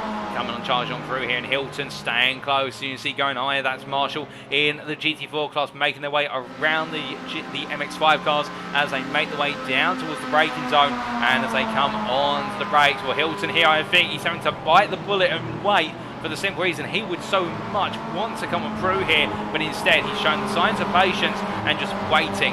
Now he'll look to strike, but of course the thing is, look who's coming through. That's Gunstone in the GT4 class, making his way up high and around, so then he's not going to interfere. Meanwhile, speaking of interfering, Rob Sutherland here having to try and hold off Ian Maz and Jay Calais as they head into turn number 1 in the TCR class, battling for P3, and as they make the way through the left-hander, Manners not quite able to get the cutback he wanted there. You can see the car just stepped away slightly as he tried to get the throttle back on, and as they make the way down towards turn number 3, we go back to that battle for P3 in the MX5 class. In fact, P2 we should say, between Luca and Pimley. No change between them. Meanwhile, between Thompson and Hilton, you can see it there briefly in the background. It's now our focus. Thompson has managed to hold off Hilton once again as they come into 1. They do have coming up behind them Holloway. That's Alex Holloway in the Doritos Aston Martin. So they make the way out to turn 1 and into 2. And as they come charging down towards 3 at this point, well, Thompson's on that inside line. You can see Hilton is staying back along the outside. Hilton's trying to set himself up for a strong run out of Horseshoe Hairpin as they make the way out. You can see that, in fact, the little MX5 is outmaneuvering the GT4 slightly out to the corner, but then the GT4 is able to put the power down here, and Holloway disappears off into the distance as they make the way through turn number 4 and up into 5. But that goes to show you the MX5s are able to carry so much more momentum from corner to corner, given how light the car is and how little power is under the engine compared to the GT4s. Therefore, they can really throw the car on about. And speaking of throwing the car about right now, I think Ollie Pimley here will be looking to throw the car around in order to try and do everything he can to hold on. And well, interestingly enough, I'm just looking at my timing screen at the moment, and Alex Williams' last lap, the leader of the MX5 class, a 2:16.06, Pimley a 2:12.16. Williams, I think, has made a major error, had to back off considerably at some point on the previous lap, because Pimley and all the drivers behind him have taken a whole 4 seconds out of him. Could it be that Williams has an issue? Well, we'll have to wait and see. But meanwhile, I can tell you one thing, we don't have to wait and see long before the next page in the story of Thompson versus Hilton as they make their way out to 7 and down towards the bus stop chicane they go. And as they make their way into the braking zone, you can see Hilton on the inside, but he backs off there, lets Thompson take the lead line as they make their way through. And Hilton being very smart here, trying to do as much lift and coast where he can and not really making the big fight as they come out of the bus stop chicane. He knows that any ground he gains to the bus stop chicane, he's just going to lose automatically through turn number 12, because these MX5s we talked about before, they run so strongly off of the draft to one another, and now Hilton will go for it because he knows he can pick up all the speed he so desires. And as he makes his way on high here and they make the way out through turn number 12 and now come onto the start finish line straight, we can see Hilton going on around. He stays high, he does not weave back in across the front of Thompson. Now he does, but Thompson will now have the opportunity to potentially draft his way back. But I don't think he's going to have enough of a run here, and Hilton may just get this P5 sealed, done and dusted for a time over the course of this race as they make the way into first corner. And you can see there Thompson not coming back. Hilton almost out braking himself. In fact, Hilton goes very deep. Now will Thompson have an opportunity to come back here in that battle for P5 and the MX5s? As they make the way through 2 and up into 3. Thompson does not go for it here. I think he's cognizant of the fact he might want to do what Hilton's been doing, which is use Hilton in order to save some fuel and some tyres. But meanwhile, Jeremy Scott making his way out of 3. He's gained the place on Murray Luca for P3 in the MX5 class. And Jeremy Scott, of course, the driver who on paper we are expecting to have the fastest 1 lap pace of all of our MX5s as he makes his way through turn number 5 and up towards 6. And as he runs his way on through the corner, of course, our class pole sitter right now down in P3 after a difficult start to his race, but he is trying to chase down Ollie Pimley, who's 1.1 seconds up the road. Meanwhile, we look to the lead of the TCR class, and this is a change of lead. It's Alex Zane who's got ahead of El Neal. Now, El Neal, who was running away at the start, has yielded the position. I wonder if El Neal's trying to do a bit of strategy. Meanwhile, look at this. It's almost 3 wide between the TCR drivers. Man, Sutherland and Jay Clayton. It was 3 wide for a brief moment, but look at Sutherland. He goes low. He comes back to the inside here in the battle for P3 in the TCR class as they go on to lap number 23 for them. Under the brakes they go, and Ian Manners goes all in, but he goes a bit too deep. Or does he? He just about stops the car, but Sutherland gets the run out of the corner. And as they make their way through to Manners covers off Coulet, then I think Coulet's not going to be too happy about that one. I think he had to quickly lift off. There's almost a bit of contact between the two of them there as they come through the right-hander. They're going to have Wakefield and also Holloway behind them. Craig Wakefield and also, I believe that is the car of, unless I'm very much mistaken, behind them, Adam Holloway. The two GT4 class machines are right now. They'll be looking at us and thinking, oh, come on, TCR drivers, give it a break. And in return, I think Calais at this point is going to be saying, proverbially, well, you can just wait as they make the way through turn number 5 and up towards 6. And right now, the gloves are definitely off of the TCR class as we've got a 5-way battle for the podium places, including the lead of the class as they make the way down into turn number 6. Meanwhile, a little bit further back, we can see here in the MX5 class, we said about Hilton versus Thompson earlier on, and indeed the swapping places once again as they make the way down to turn number 1. But we must look from them back to Alassane, the leader of the TCR class, who finds himself in this position for the first time in this race and is leading a lap currently as they head down towards the bus stop chicane. And as he comes through here, I think for Mohamed Alassane, he's got to be one. He's got to have a big question mark over his head, surely, in terms of what is El Nil up to here, because El Nil's pace has just dropped compared to where it was, and we're not expecting El Nil to have a major issue. And indeed, given the relative pace that we're continuing to see from our Elantra drives versus El Nil, I think El Nil is just playing conservatism at this point, and I think he does have a huge ace up his sleeve. Again, we'll have to wait and see whether our prediction is correct. I think El Nil right now focusing a bit more on just running behind us. Meanwhile, look at the gaggle of cars here heading out to turn number 12. It's Manners, it's Sutherland, it's Wakefield, it's Calais, it's Marshall as well. Goodness me, everybody together as they come through. In fact, Roxanne Marshall not in that group, my apologies, that's Tillotson. And as they make the way down to the braking zone for turn number 1, well, it's going to be quite an exchange. And Calais looking to go around the outside, and Manners, they go through the left-hander at 1. But again, he finds the marbles there, but he also finds a bit of grip. And Manners just able to get the power down enough and holds on to P4. Meanwhile, into the pits from the GT4 class is Gunstone at Brandt, and also, I do believe, Adam Holloway. So we have had our leader coming of Callum Brandt. So we'll have to wait and see who is going to come out your leader once all the pit stops are done for our GT4s. They hit the halfway point of the race. We have had Adam Holloway and Samuel Hooper stay on out, so therefore we have had a split with Alex Holloway, one of the two Holloway family members coming on in, the other one staying out longer. Meanwhile, we have not seen any scheduled pit stops yet for our TCR or our MX5 class drivers. We're expecting those most likely towards the hour mark, if not the 75-minute mark of this race, depending on how they're playing on out the strategy. Meanwhile, as they make their pit stops, and indeed the battling here in the TCR class continues. We do look to Pimley battling with Jeremy Scott, and Jeremy Scott gets ahead in the draft as they go on to what for them is lap number 22. On towards turn number 1 they go this time, and onto the brakes, and now Jeremy Scott, in fact Jeremy Scott into the lead of the class, I beg my pardon, as they make their way into 1, but Scott carries a huge amount of speed. He goes out to the runoff here onto the grass, and well, Jeremy Scott, they're definitely testing the rigidity of the suspension of his car as he jumps his way over the grass there, and Jeremy Scott, who's recovered to the lead, albeit for a brief while, now drops all the way back to P3 class, and Ollie Pimley, your MX5 class leader again, as into the pits is Alex Williams. In fact, Alex Williams has come in from the lead of the class, so my apologies, that was the battle for P2. We were right, and Alex Williams has come on in. Of course, we don't know how it's all going to play out between the drivers come the end of the pit stops. Williams deciding to go early, and as he makes his way out of the pit lane here, I think Williams has picked the right time, given he had such a gap to play with, and this could play out in good stead for him. Meanwhile, working out in good stead, we can see that Ian Manners right now doing an absolutely fantastic job of holding on to that P3 in the TCR class. He does have Calais behind him still, but of course with Manners defending as he is giving Alassane and also El Nil the opportunity to be able to break away in the battle for the win of the class here. And I think Manners right now cementing himself to this battle for the P3 position as they make the way up towards turn number 3. But meanwhile, into the bits comes Rob Sutherland, the RD Simsport privateer, has had enough. You can't quite see him there, and you can't quite see him either there, but he is in the pits. You'll have to take our word for it. But meanwhile, Murray Luca here running P2 right now in the MX5 class, of course.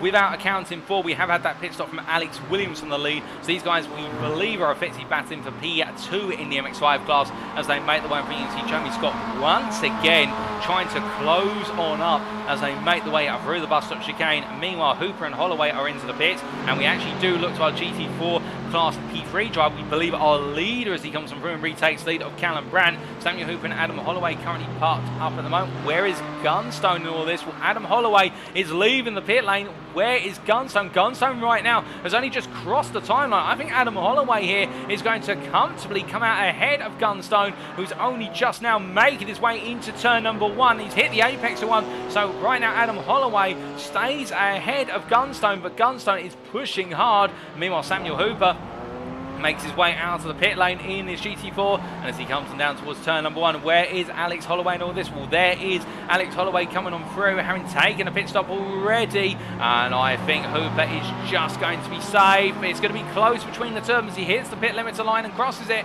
and as they make the way out, Samuel Hooper here, he has just come out ahead of Alex Holloway as they head into turn 3, and Holloway has the major inconvenience. I think he wanted to go on the offensive there, but found himself being fenced off by the MX5 of Hilton, and the B3 can't just make Hilton vanish, but you see Holloway there flashing his lights. I'm not sure if that's in frustration, alternatively to distract Hooper or to say to Hooper, I'm coming for you, you better get ready for it, because right now as they make the way down into turn number 5, Samuel Hooper has definitely gained ground versus Holloway as they make the way through turn 5 and up towards 6, and you can see just in front of them there, well, that is the battle for what is on track, the lead of the MX5 class, but we believe it could potentially be what is P2. Murray Luca leads this group ahead of Jeremy Scott and Ollie Pimley behind. As Pimley there stays low, anticipating, I think, Hooper and Holloway coming on through in the GT4 machinery, and as they make their way through the bank in the turn number 7 right now, well, Pimley here, I think, is trying to play the smart game of tucking in behind Luca and Scott and saving as much fuel as he can. Of course, Williams having already pitted with a 23-second stop in terms of stationary time stop. I think for Williams, he'll be thinking about what can he do to regain all the time, as meanwhile, well, Holloway has actually found his way past Hooper off camera into the bus stop chicane. We apologise for missing that, but Holloway has come on through and gained the place off of Hooper, and Hooper actually going a little bit slowly coming out the bus stop chicane. I think there might have been an error from Hooper into the chicane itself, but as they make the way up to speed, meanwhile Murray Luca has the unfashionable task here of trying to find a way to keep that Symphony Esports orange machine ahead of its peers. They make the way of Route 12 and down towards turn number 1. As they come roaring on through here, we can see there is Jeremy Scott going low and Scott coming on through. They're like a missile. None of them defect off into the pit lane. It's 3 wide for a brief moment, but Scott gets ahead. Pimley goes high. Luke is going to lose 2 places as they make the way down to 1 all. Willie, I think he's going to try and contest that inside line as they go onto the brakes. Pimley goes all the way around the outside here for the left hand, and Lucas not going to back out. And as they make the way on that, you can see there Scott almost repeating the error from early on, which was to visit the grass. And as they make the way out to 2 and up towards 3, Pimley on the inside here. Murray Luca does not back off, but in the end he has to, and instead he looks for the cutback here. But I think Ollie Pimley absolutely nailing the brakes in towards turn number 3. But as they exit here, we ride on board with the Symphony Esports Orange MX5 and Murray Luca as they make the way up towards turn number 5. Now onto the brakes, they'll shortly go into the right hand of the second of the horseshoes, and as they go onto the brakes here, I think for the 87 driver, he's not going to have an opportunity. You see Jeremy Scott there, the leader of this group, really drifting under braking right now, really trying to use the rear of the car, almost as if a pendulum, in order to get the car to go through the corners. Then that's not going to help the rear brakes or the rear tyres. I can tell you that now as they make the way into turn number 6. But definitely Scott's driving style very different compared to his peers, but it's working for him in the fact that when it works in terms of hooking up each corner, he is absolutely flying. And as we look from the battle here, we look back up to the battle for P4 in the GT4 class, and it's Holloway versus Hooper, and they change places at the bus stop chicane only a lap ago, where Alex Holloway got ahead of Hooper, and Hooper now is trying to come on back. And the problem for Hooper is, and I think in fact what he'll be very grateful for, is that he's able to be in the draft of Holloway. Now the reason I say that is because this Cayman, the Porsche Cayman 718, not strong on the straights in terms of straight line acceleration. It has a marvellous top speed, but it needs a draft to get there, and you can see now, having been in the draft of what is Holloway for some time, Hooper's now got the overspeed here as they're about to head across the timeline to complete another lap. They do indeed, and make their way down towards 1. Now Hooper should have the cornering ability in to turn number 1. He's going to go around the outside. You see Holloway there getting his elbows out and saying to him, no, I know what you're trying to do, you're not having it. And as they make the way out to 1 into 2, Alex Holloway holds the position versus Samuel Hooper as they make the way in towards turn number 3 here, and there you can see Holloway just able to use the Aston Martin straight line acceleration, but he goes deep into the corner. They give one other space. Hooper there gets close, but as they make the way out to 3 again, now Holloway will have the accelerational advantage as they make the way into 4. It's side by side into left-hand king, but Hooper's showing no signs of backing out here as they make the way into the braking zone, but he does back out in the end. I think recognising it'll get him on the next run as they make the way out of turn number 5 and head up towards 6, heading up towards the left-hander shortly. Hooper cuts back to the inside here as Holloway looks to the outside, and I think he doesn't feel too threatened right now Meanwhile, further back down the order, we look to Craig Tillotson here, who we can see chasing after Sean Dobie as they make the way into turn 1. They're battling in the TCR class for what is P7 in the class as they make their way through. Both a lap down on the class leaders, but still enjoying the battling all the same, and it's great to see as they come on through and as they make their way down towards the braking zone for turn number 3. We can see Tillotson still behind right now. Meanwhile, coming out of the corner, we do see right now that Tillotson not getting the run. We have also seen some change-ups on our timings out. I think there's a bit of latency going on between our leaders in the TCR class at the moment, between Mohammed Al Hussein and also El Nil. So that's why you're seeing the ever so often exchange. Meanwhile, we are hearing that Stephen Hilton's into the pit lane. In fact, so I look at my commentary box window, Hilton is into the pits, and he's actually exiting the pits at the moment very gradually. So he's decided that he's going to go for his scheduled stop early. That drops him all the way to the back of the running MX5 class. We do have Darren Sharples in the pit lane, but I think Sharples might be retiring. No, in fact, they've just got the car back out. There's been a long pit stop, however, for Sharples. I think there might have been a bit of damage on the car. But meanwhile, cutting back here to a battle in the TCR class, we do look to this battle for P3 in the class between Manners and Calais. Calais on the inside and coming up there into the bus stop chicane. The Honda driver gets that P3 for now.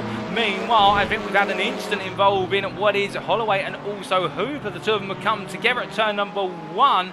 Well, however that's happened, Hooper has emerged ahead and got himself safely on for it. It's all kicking off now in quick succession with, we can see here, Calais right now still trying to find his way back past Manners, with Manners getting the run in towards turn number 1, and that is the difference in overspeed between the two machines.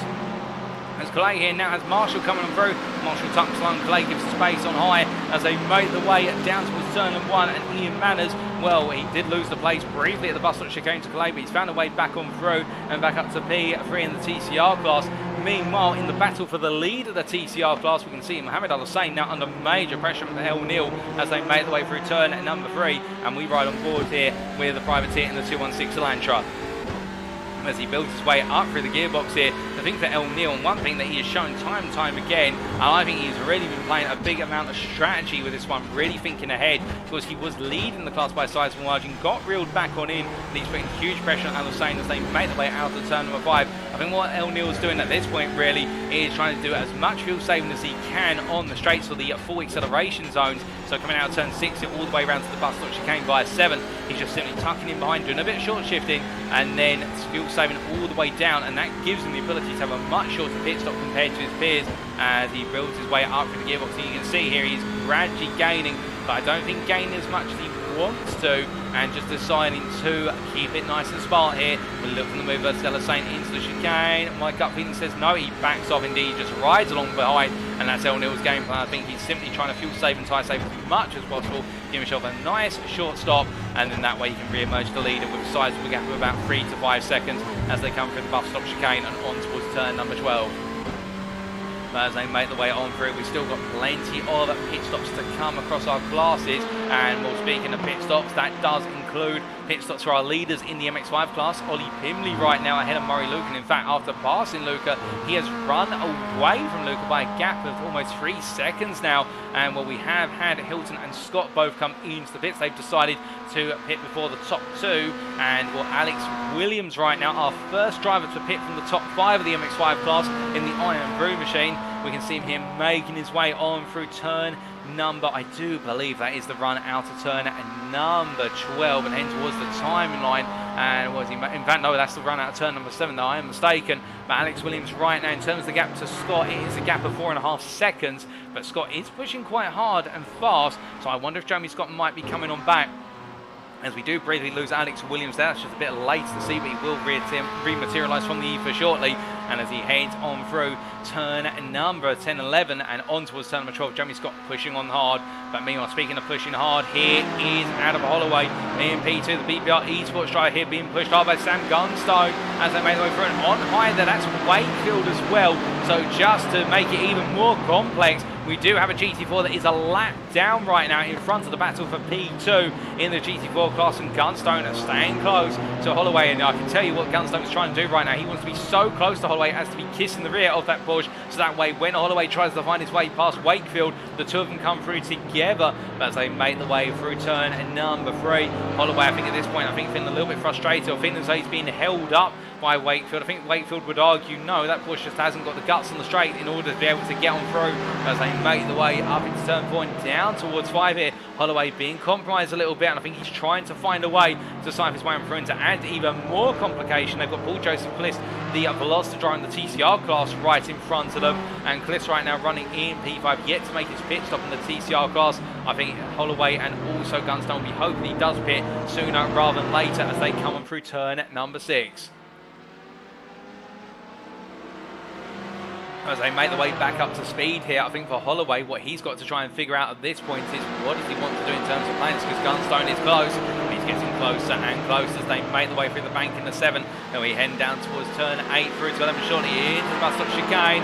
Gunstone very close here. They do have Clist on their inside, but Gunstone's going to look for it here. Has he got enough of an overspeed? No, he has to back on out as they sweep their way between the corners, coming on through the chicane and onwards to turn number 12. And now this will surely be where Gunstone's got to go for it. He'll have the double draft here as they make the one through. He goes high early. That's going to bleed off a lot of extra speed on the car. And as they make the way onwards towards the pit entry, will we see a potential pit entry from any of these drivers? Well, no. Wakefield's already made 2 pit stops. I don't think he'll be coming in, but we do see Holloway going defensive here. I mean, this is only going to cost Holloway as they make the way 3 wide past the pit entry and on towards the next lap. And Holloway is losing out dramatically as Gunstone here coming on through, goes a bit low there to literally go around an MX5, a reverse Moses moment on the MX5 of what was, I do believe that was Thompson, and now Gunstone up into P2, and Adam Holloway finally finds his way on past Wakefield, or does he?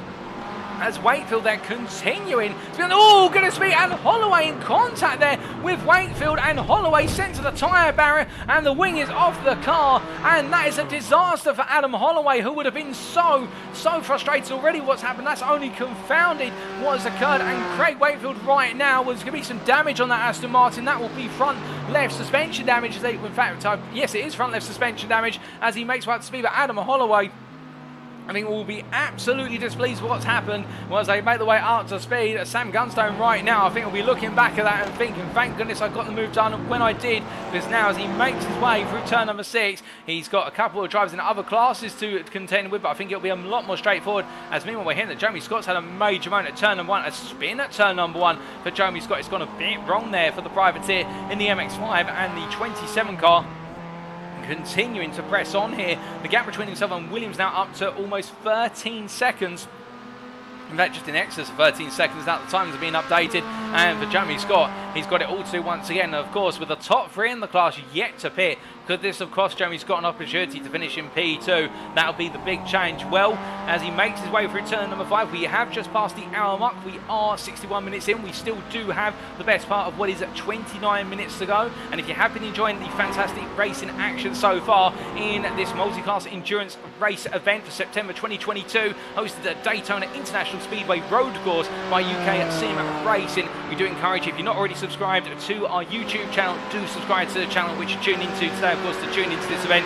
And also we do have a Twitch TV channel. Do go to twitch.tv/UKSimRacing, tune in there for all the latest racing action that's broadcasted across the 2 media platforms. And we'll see Sam Gunstone make his way through turn number 1. We do have some pit stops going, and El Neal into the pits with a very quick stop, and will El Neal re-emerge as the leader of the TCR class, and his pit stop, to give you an idea, was almost 3 seconds faster than Mohamed Al Hussain's, so that was what El Neal was going for. Meanwhile, Jay Calais coming out of the pits, well, Ian Manners returns, but it's so close between the 2 of them as they make the way down towards turn number 3, and Jay Calais right now must be looking at this as we ride on board with him. He'll be seeing that Elantra in front of him and thinking, what do I have to do to get past Manners other than mind my manners and not take him off the circuit? Well, for Calais, I think now he's just got to simply get his head down and think, right, there's no more pit stop scheduled here. He's got to do it on track, and he's got to be smart about how he does it, because I think he'll feel as though he's got the pace to match Manners. He is close enough to be in the distant tow, and as they make the way out to turn number 5, you can see Manners there being slightly compromised by Murray Lucas. They make the way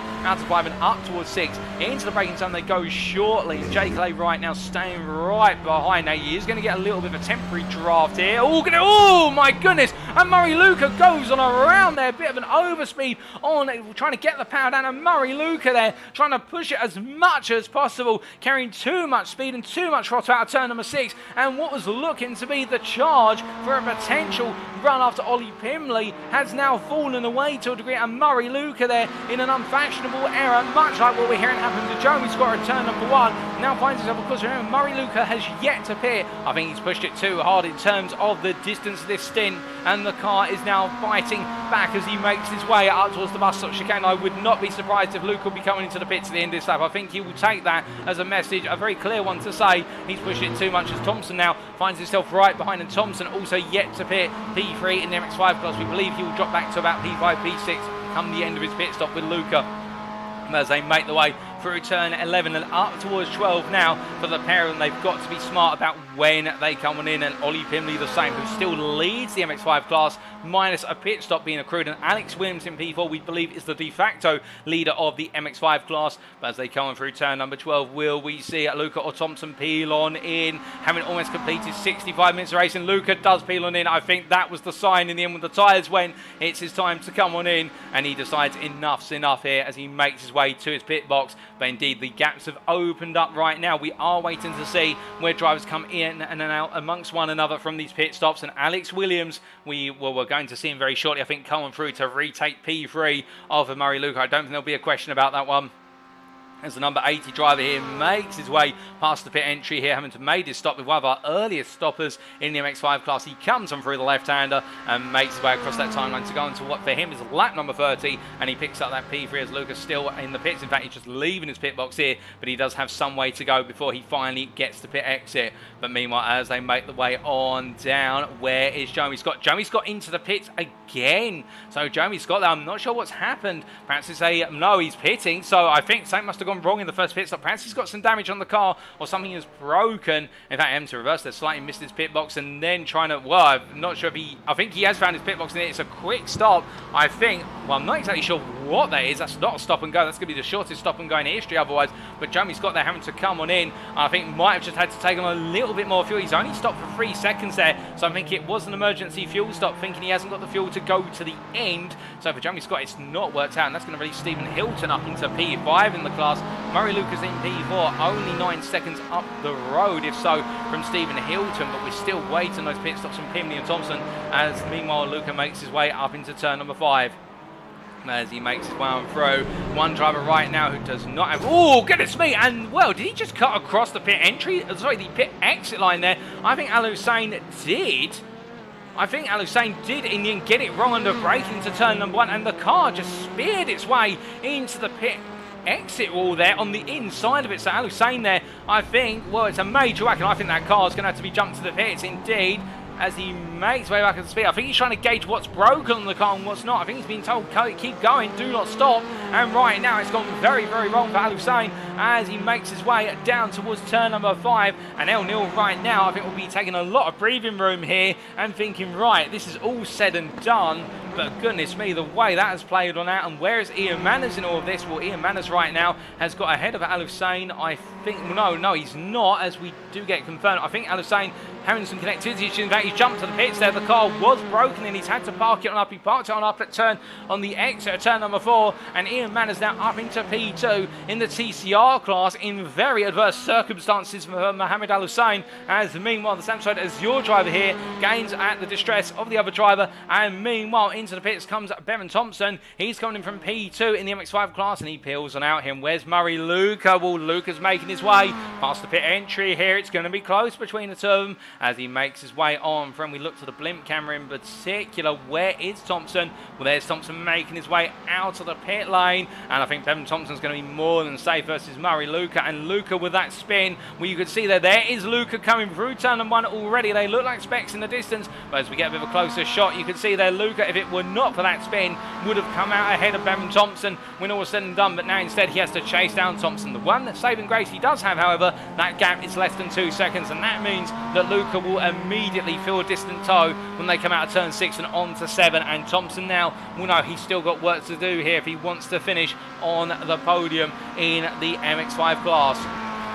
as they make the way on down and around and up towards turn number 5 here. Onto the brakes they go. We can see Bevan Thompson run his way through the right-hander, and as they come on through the aforementioned corner, well, for Thompson at this time, he's got a lot to do here and not long left to go. He's got 22 minutes plus the final lap he turns, but the change for him, of course, will be, can he hold off the fight? Also, where will Pimley come out in all of this? That's the big question. We're waiting for the answer, and we believe that Pimley will come on out ahead of Thompson and Luca, but it may not be the case, as meanwhile, El Neil picking his way on past some cars and decent traffic around him, and well, he does have there the advantage. He's actually on the same lap as Craig Wakefield in the GT4, and he's actually got ahead of Craig Wakefield as they make the way on down for turn number 7. But indeed, a lot of the battles right now have calmed down for a brief moment, so this gives us a great opportunity to go through the field as they currently stand in terms of different classes. Craig Wakefield here is going to use the overspeed of the Aston Martin to go on around El Neil. So starting off with our overall leader and our GT4 class, which is lead on the way.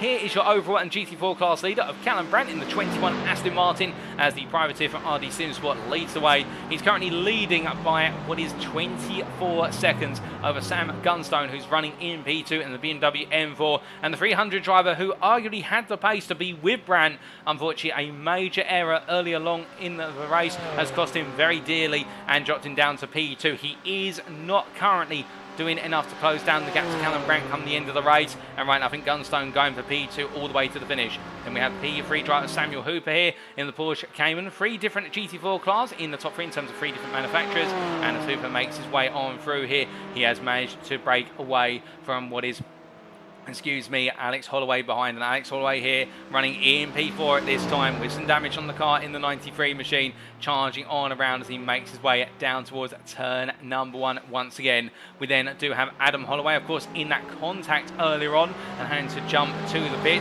That contact with, unless I'm very much mistaken, it was Alex Holloway he was involved in the contact with. The BPR Esports driver here now continuing to push on through. In fact, I may be wrong in my assumption there, but I believe there was contact between the two of them, but Holloway right now pressing on as they make the way on down and around, and the BPR Esports driver here doing everything he can as he comes across that timeline. But as he makes his way down the back straight and up towards the Bustle chicane across the timeline for another subsector in P6, we do have Roxanne Marshall, the privateer here, pressing on after a couple of spins early on and continuing to make her way on around the circuit. And then we do have El Neil between them and what is Craig Wakefield, who is our last running GT4. He's running in P7 in a bit of a back and forth with the TCR leader as they make the way through turn number 7 once again. But Craig Wakefield right now the last of our running GT4 drives. And we also did have Simon Bamber, who was going to make it to the grid, but unfortunately due to technical issues with the Porsche Cayman, it was not able to make it to the grid,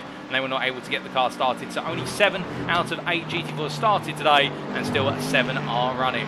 We then come to, well, before we come to the TCR class, we do need to go to our MX5 class because we do have Ollie Pimley in the pit lane here, currently parked up. And where is Alex Williams? This is a big question here. Has Williams done enough? We believe he has done plenty to be able to come back out ahead of Pimley as he comes on through to take another lap. Pimley leaving the pit lane, and yep, Williams has done more than enough to jump ahead as he makes his way into turn number 1. You can see that Pimley just making his way beyond the pit stalls as Williams heads through turn number 1 and retakes the lead of the MX5 class. He's comfortably ahead, and Pimley coming out in P2. Where is Murray? Luca? Well, Luca with that spin is quite further back, and that's how much it's cost Luca. That one spin at turn number 6 has cost him the right to fight for P2, but he can hold on to P3 and hold his head high all the same as he comes on through turn number 1 and onwards towards 2 and 3 goes. But meanwhile, as he continues to build up the speed here, we do look from Luca back to our TCRs, and well, let's take you through the TCR order as it currently stands. Here is your TCR leader, P8 overall, in the form of El Neil in the 216 machine, and well, he's been absolutely unstoppable, flying from the start, albeit aided with the fact that there was a major battle for P2 through to P7 in the TCR class, which then became a battle for P2 through to P6.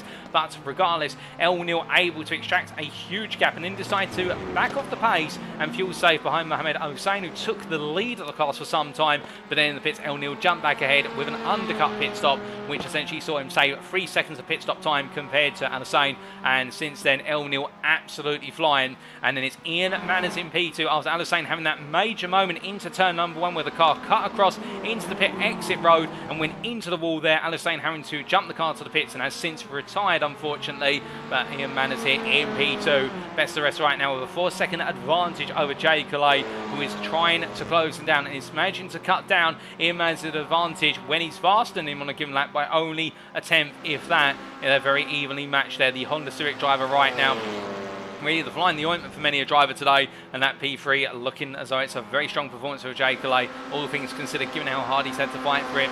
We then have a further 10 seconds back. Rob Sutherland here, the privateer from RD Cinesport in the Hyundai Elantra, currently running P4 and gradually closing down the gap to Jay Calais, but not at a favourable rate.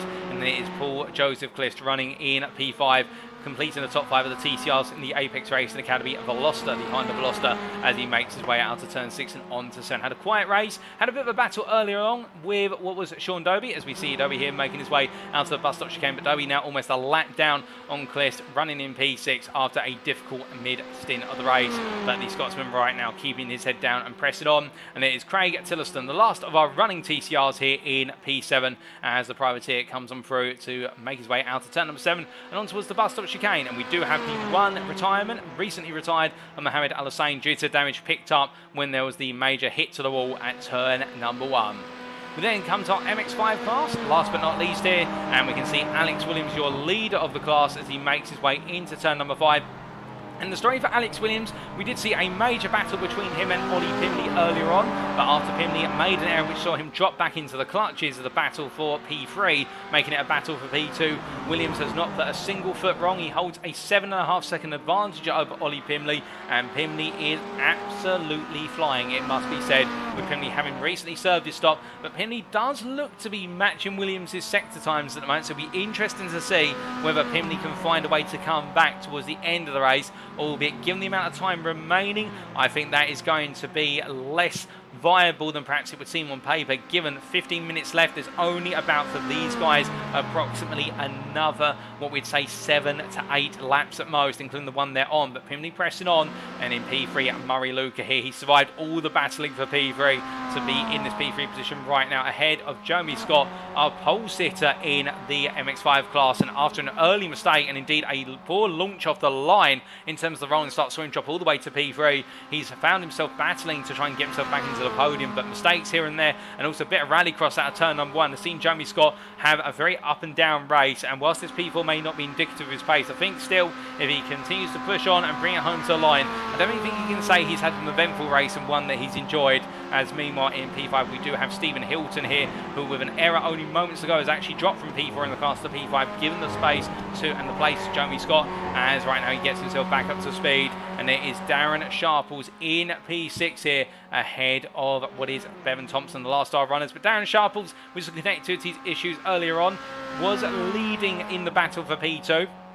But he had an error into turn number 1. We're not sure there was contact due to the fact there was also some netcode in there and also some latency to consider. But Darren Sharples with an incident at turn number 1 on the opening 20 minutes, saw him drop all the way to the back of the MX5 class. He's got ahead of Bevan Thompson and is running in P6 right now, but just not able to match the pace of the class leaders and Bevan Thompson, with a moment in the what was off circuit, indeed a second pit stop moments ago, last but not least in our MX5 class in P7. No retirees in our MX5 class. We had one retiree in the TCR class of Mohamed Alassane and one retiree in the GT4 class of Simon Bamber. But otherwise, out of 23 potential starters, and indeed we've had 22 starters, we've still got 21 drivers out on circuit here with 13 minutes to go in the multi-class endurance event for September 2022. And well, in terms of the battles, they have calmed down to an extent. In terms of battles we could potentially see on the cards all the way to the finish, well, I can tell you that Ian Manners at the moment is running quite fast compared to race leader in the TCR class of El Nil, but it is a gap of what is 21 seconds. So I think Ilmaz can put all the lap time in he can right now, but unless El Nil has a major error on a lap, I think El Nil is going to be more than comfortable. And indeed, I think Manners has got to worry about Jay Calais, who on that last lap took a whole half a second out of Manners, and given the gap between the two of them is only currently standing at 3.5 seconds. If Calais can make that rate of closure 7/10 on average, he could be there on the last lap. And Calais, as he comes on through, will give you an update on the lap times. So Ian Manners makes his way to the timeline very shortly. He'll be the one that comes in first, of course, in terms of those lap times, with 12 minutes left on the clock. And for Ian Manners, he crosses the line. That last lap was a 59.06. Jay Calais a 58.92. So gaining a tenth, if that, but not too much. And Calais, I think, right now he's being matched by Manners. I think Manners might be just eking out this race to the conclusion and not too worried about what's to come. Meanwhile, back in the MX5 class, we can see Stephen Hilton in. He's going to gain a bit of a distant draft of Holloway, and that is Adam Holloway for a brief moment as he makes his way through turn number 12 and onwards towards another lap. And he is gradually trying to close down Jeremy Scott, but Scott is lapping half a second a lap faster on average. So I think Scott, in fact, is going to open that gap up little by little as they make the way on through. Jeremy Scott only once goes had an off track on this lap, so therefore that would explain why that gap between the two of them has come down quite significantly. It's come down by a whole 1.1 seconds, but I think Jeremy Scott, unless he makes an error, will feel comfortable. Though I say that, unless he makes an error, and he makes an error there, taking to the runoff area, coming through one, just about stops the car in time, and Hilton almost replicates what Scott just did there. But Jeremy Scott definitely running on thin ice as he makes his way into turn number 3 here. And could we see a potential move for P4 in the MX5 class right at the finish? We'll have to wait to see as they come out to turn number 3. But making their way through turn 3 and up towards 5 here, it definitely has been a race with absolutely brilliant battling up and down the class. Indeed, the fact that we're having a bit of a silent end to this race, I think is a sign is all that battling has built up to its crescendo, and now all our drivers really focusing on getting it to the conclusion. But of course, when you've done 80 minutes of a 90-minute race, this is where the ultimate test really starts to come, in the fact that as a driver now, you have to try and avoid looking at the clock. You have to avoid looking at the clock and thinking, okay, the race hasn't got long left, I don't have to worry much more, just a little bit to go and stitch. What you've really got to be thinking about is there's no clock, there's only a checker flag, and that checker flag will come, you'll be told when it comes, and then you'll cross the line and finish the race. You cannot let that concentration dip, because you let that concentration dip, particularly say the bus stop chicane or into turn at number 1 and the car slides away, it could be your race in tatters, and indeed you lose a major result compared to drivers ahead of you. Indeed, whilst there's no points up for grabs here, this is a special event, or indeed a one-off event. You could also categorise it as in a sequence of multi-class endurance events for 2022. There's no overall championship, there's no prize up for grabs other than pride. You can imagine our drivers will want to end on a high as they continue on around here. And speaking of surprises, Callum Brandt's into the pits right at the end here, and well, say it's not so, this is going to spin in the yarn in the fact if Gunstone has got the ability to go to the end. I think Brandt may have underfueled. I think he may not have enough fuel to go to the end, and he's had to come in for an emergency stop. We'll tell you how long he spends in the pit box, as meanwhile Gunstone makes his way on past the pit entry. Does he peel on in as well? No, he does not, and Gunstone is going to retake the lead of the class, I would imagine, unless Callum Brandt, no, Brandt's coming through. It is a drive-through penalty for Callum Brandt. You know, it's one of those cases where he's picked up enough instance to give himself a penalty, and as Brandt makes his way on through, well, there is Gunstone in the rear of the picture, and that gap now down to 5.5 seconds. And for Gunstone, is this going to give him even more motivation to potentially close down that win right? In fact, the gap comes down when it's updated on the exit of turn 3, which is the true sign. The gap is 2.2 seconds here. So that's less than that. And in fact, Callum Brandt going slowly out of turn number 3. The gap is only half a second as they make the way down towards turn number 5 here. We're going to have a battle for the overall and the GT4 class lead all the way to the finish. And Gunstone right now, I think he'll be thinking to, well, he would have been thinking to himself that any chance he had of winning this race was long gone, but now it's certainly back here with limited time remaining. As he makes his way out to turn number 6, of course, he's got to just keep it smart here, run close, and look at what he can do as we ride on board here with the privateer in the BMW M4 as he charges on through. He's got his target right ahead. And of course, we don't know how close each driver is because there are drive-through penalties up for grabs. Our drivers pick up too many instant points, and those instant points are accrued for contacts. They're also accrued for track limit incursions. And as we see here, Gunstone making his way past Luca there, who just stays on the racing line. Gunstone drifting the car on in there, and you can see, in fact, Brandt just does not look any does not seem to have any comfort behind the wheel of Aston Martin, and Gunstone by comparison absolutely flying like an ice skater over the curving there of the bus stop chicane, and now within a half a second here he'll be picking up a distant toe, and well, he won't be close enough to go for the move into turn 1 this time around, but I can imagine it's not going to be long before he's going to be considering a move. And as they come up towards the timing line with 7 minutes to go by the time they get to turn number 1, to put that in number of laps remaining, including the one they're about to go onto, a bit of quick mental math will put that at 4 laps to go here, and Gunstone firmly in the attacking position as we continue to ride on board with the BMW driver as he goes into turn number 1 and throwing the weight of the car around there as he makes his way through 1, through 2 and up into 3 they go. And well, Brandt will definitely have the straight line acceleration, but of course has Brandt potentially got fuel saving to contend with, as Gunstone got fuel saving to contend with. Both of them are going to be critical in terms of that fuel if they decide to fuel as light as possible, but Gunstone right now will be throwing all caution to the wind as they make the way up towards turn number 5, and as they come roaring on through the kink of 4 here. Well, what has Brandt got up his sleeve to hold on to the position as he makes his way in amongst a number of drivers? He needs some Eric tyres and also TCR in the mix there, and that's only going to hurt Callum Brandt in terms of picking his way on through. Indeed, they're too wide there, the MX5 and the TCR. That's going to hurt him considerably as they make their way into the left-hander of turn 6, and Gunstone here is every which way all over the back of Brandt as they make the way onto the bank in the 7, and as they make the way past Felicity, they'll both have to go high past the TCR driver.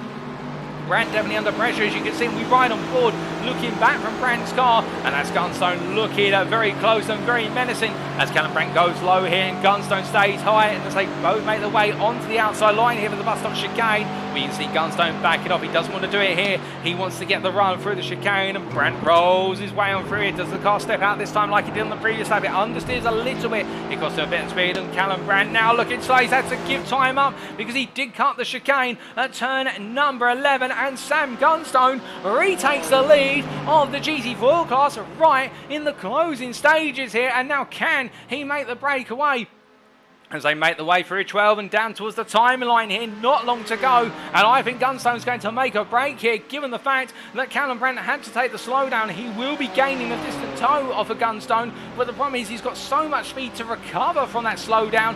Gunstone right now will be feeling safe. And as they come through turn number 1, now has Callum Brandt got enough life in the car in terms of tyres, in terms of fuel, and of course himself as a driver to hunt Gunstone down. Gunstone on paper is arguably the faster of the two drivers based on the pace we've seen all day. That's not to take away from the performance of Callum Brandt, where he's been absolutely on point. As meanwhile into the pits comes Craig Wakefield from P7, the GT4 class. I think it is for a quick stop to put some fuel in the car. It's going to be a very quick stop if it's just for fuel, because he hasn't got long left unless it's something a little bit more serious or drive through, and indeed he is into his pit box right now, so it will be a quick stop there to take the fuel to get him to the end. But meanwhile Callum Brandt staying close behind Gunstone as they make the way out of 5 and up towards 6, in towards the braking zone they go, and Callum Brandt here, in fact, after the slowdown, it's almost as if it's reignited his charge as he makes about the corner and almost goes to the wall there. Callum Brandt absolutely putting pedal to the metal. Meanwhile in the MX5 class, Stephen Hilton has closed up to the back of Jeremy Scott as they make their way. We're hearing that Wakefield still in the pit lane, so I think Wakefield, they might be boxing the car to retire it, but he'll still be classified as finishing, albeit Wakefield might have come on in to retire the car with only a couple of laps remaining.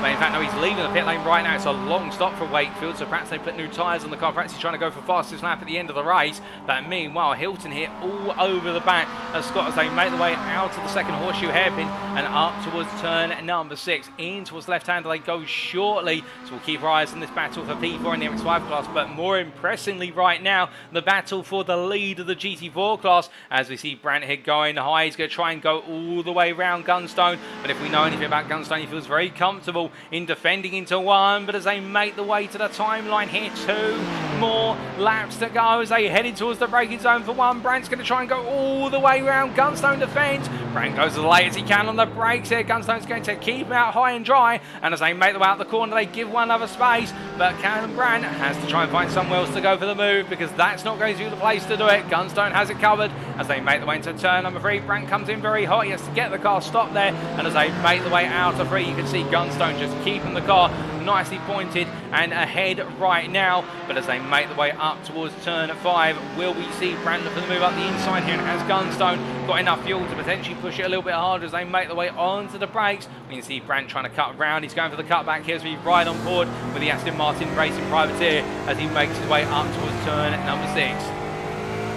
As he heads in towards the left-hander here, onto the brakes they go once again. Close, but not close enough right now as he makes his way out of turn number 6. And I'm just noticing there the eye on the helmet visor there. Callum Brandt, is that a Mr. Bean helmet? We'll have to ask him after the broadcast today. But as he makes his way out of turn number 6 and onto the bank in the 7, absolutely charging as they go. And of course, this Aston Martin will pick up a huge overspeed in the draft of the BMW front, plus also it's overspeed by default given the accelerational advantage. We hear that Hilton has passed Scott in the battle for P4 in the MX5 class. As they make the way into the chicane, Brandt stays close here, rolling the way on through, but no change at the moment. Now Brandt will look to get the run. He's had a very nice run through the chicane, as has Gunstone, because Brandt does have the toe. They'll be heading on to the final lap when they cross the timeline this time. So does Brandt go for it now? Does he wait to the very end?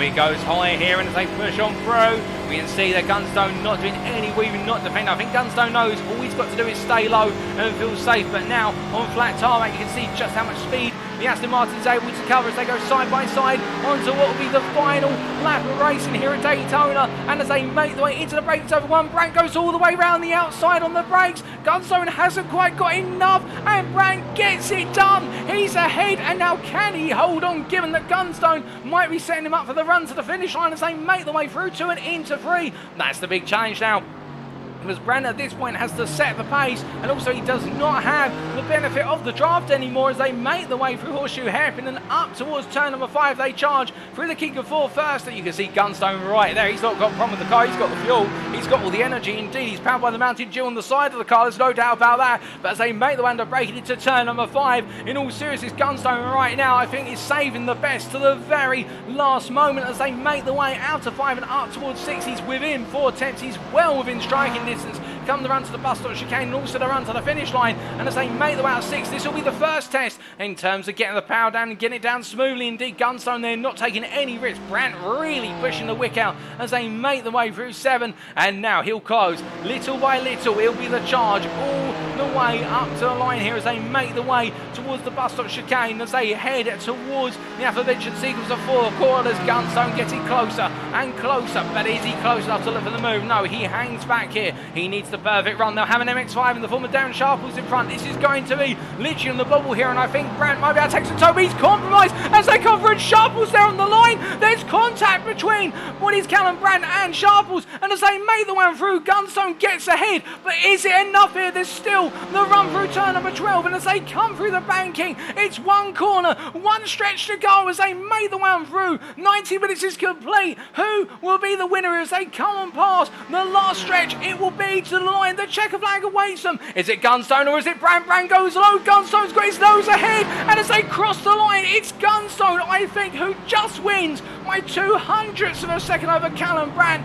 My goodness, how close could you have asked for the end of the race after 90 minutes? But it is Gunstone there, I think, takes the win. And, well, with that in mind, the next driver to come through in the sequence will be Samuel Hooper, who'll come home to take P3. My goodness, I've not seen a race end that close in a long time at Daytona, but Hooper will come through to take a relatively quiet P3 in the GT4 class by comparison, but one I think he'll be proud of all the same as he comes to the line. And then your next podium finisher will be in the MX5 class. Here he is, ladies and gentlemen. He's led this one from the very start, and he'll come to line. Your winner in the MX5 class, it is Alex Williams, who comes on through in an absolutely stellar job, absolutely faultless. There's no doubt about it. He takes his checker flag, and then it will be Elnil who takes the win in the TCR class in a drive that has been cold. It's been calculated, and it's been absolutely delivered on point as he makes his way across the line. And then we will see second place in the MX5 class to Ollie Pimley here, ahead of what will be Murray Luca. And congratulations to Ollie Pimley from Civita Esports Gold, a great drive, and indeed the same goes to Murray Luca for Civita Esports Orange there, an absolutely determined drive, there's no doubt about it. P2 in the TCR class will go to Ian Mans, the Samsung Azura driver there.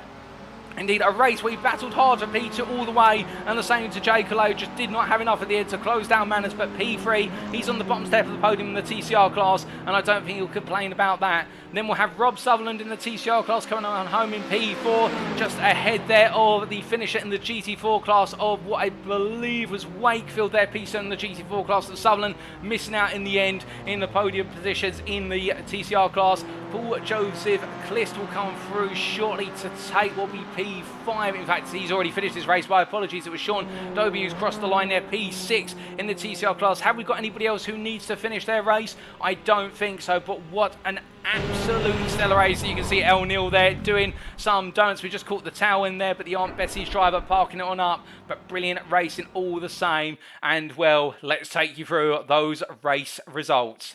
So after what was 90 minutes of racing action here today at the Daytona circuit, we start off with the overall result set, and we can see here from all of our drivers, after 90 minutes of racing, Sam Gunstone taking the overall win in the end, of course, to the GT4 by that margin end agreed and calculated to be just over 100th of a second versus Callum Brandt. Samuel Hooper P3, Alex Holloway P4, Adam Holloway P5, Roxanne Marshall P6, they're all GT4 drivers, and then El Neil, the winner in the TCR class, coming home P7 ahead of his TCR peers of Ian Manners and Jay Calais, and then Rob Sutherland P10 in the overall, P4 in the TCR class, ahead of Craig Wakefield there, P11 in the GT4. Then it was Paul Joseph Clist, Sean Dobie, Craig Tillotson, and then in P15, your MX5 Cup winner of Alex Williams, ahead of Ollie Pimley and Murray Luca, complete the MX5 Cup podium. Stephen Hilton, P18, and then behind him, Jomi Scott, Darren Sharples, Bevan Thompson, and then our two retirees of Mohamed Al Hussein and Simon Bamber there, P22 and P23.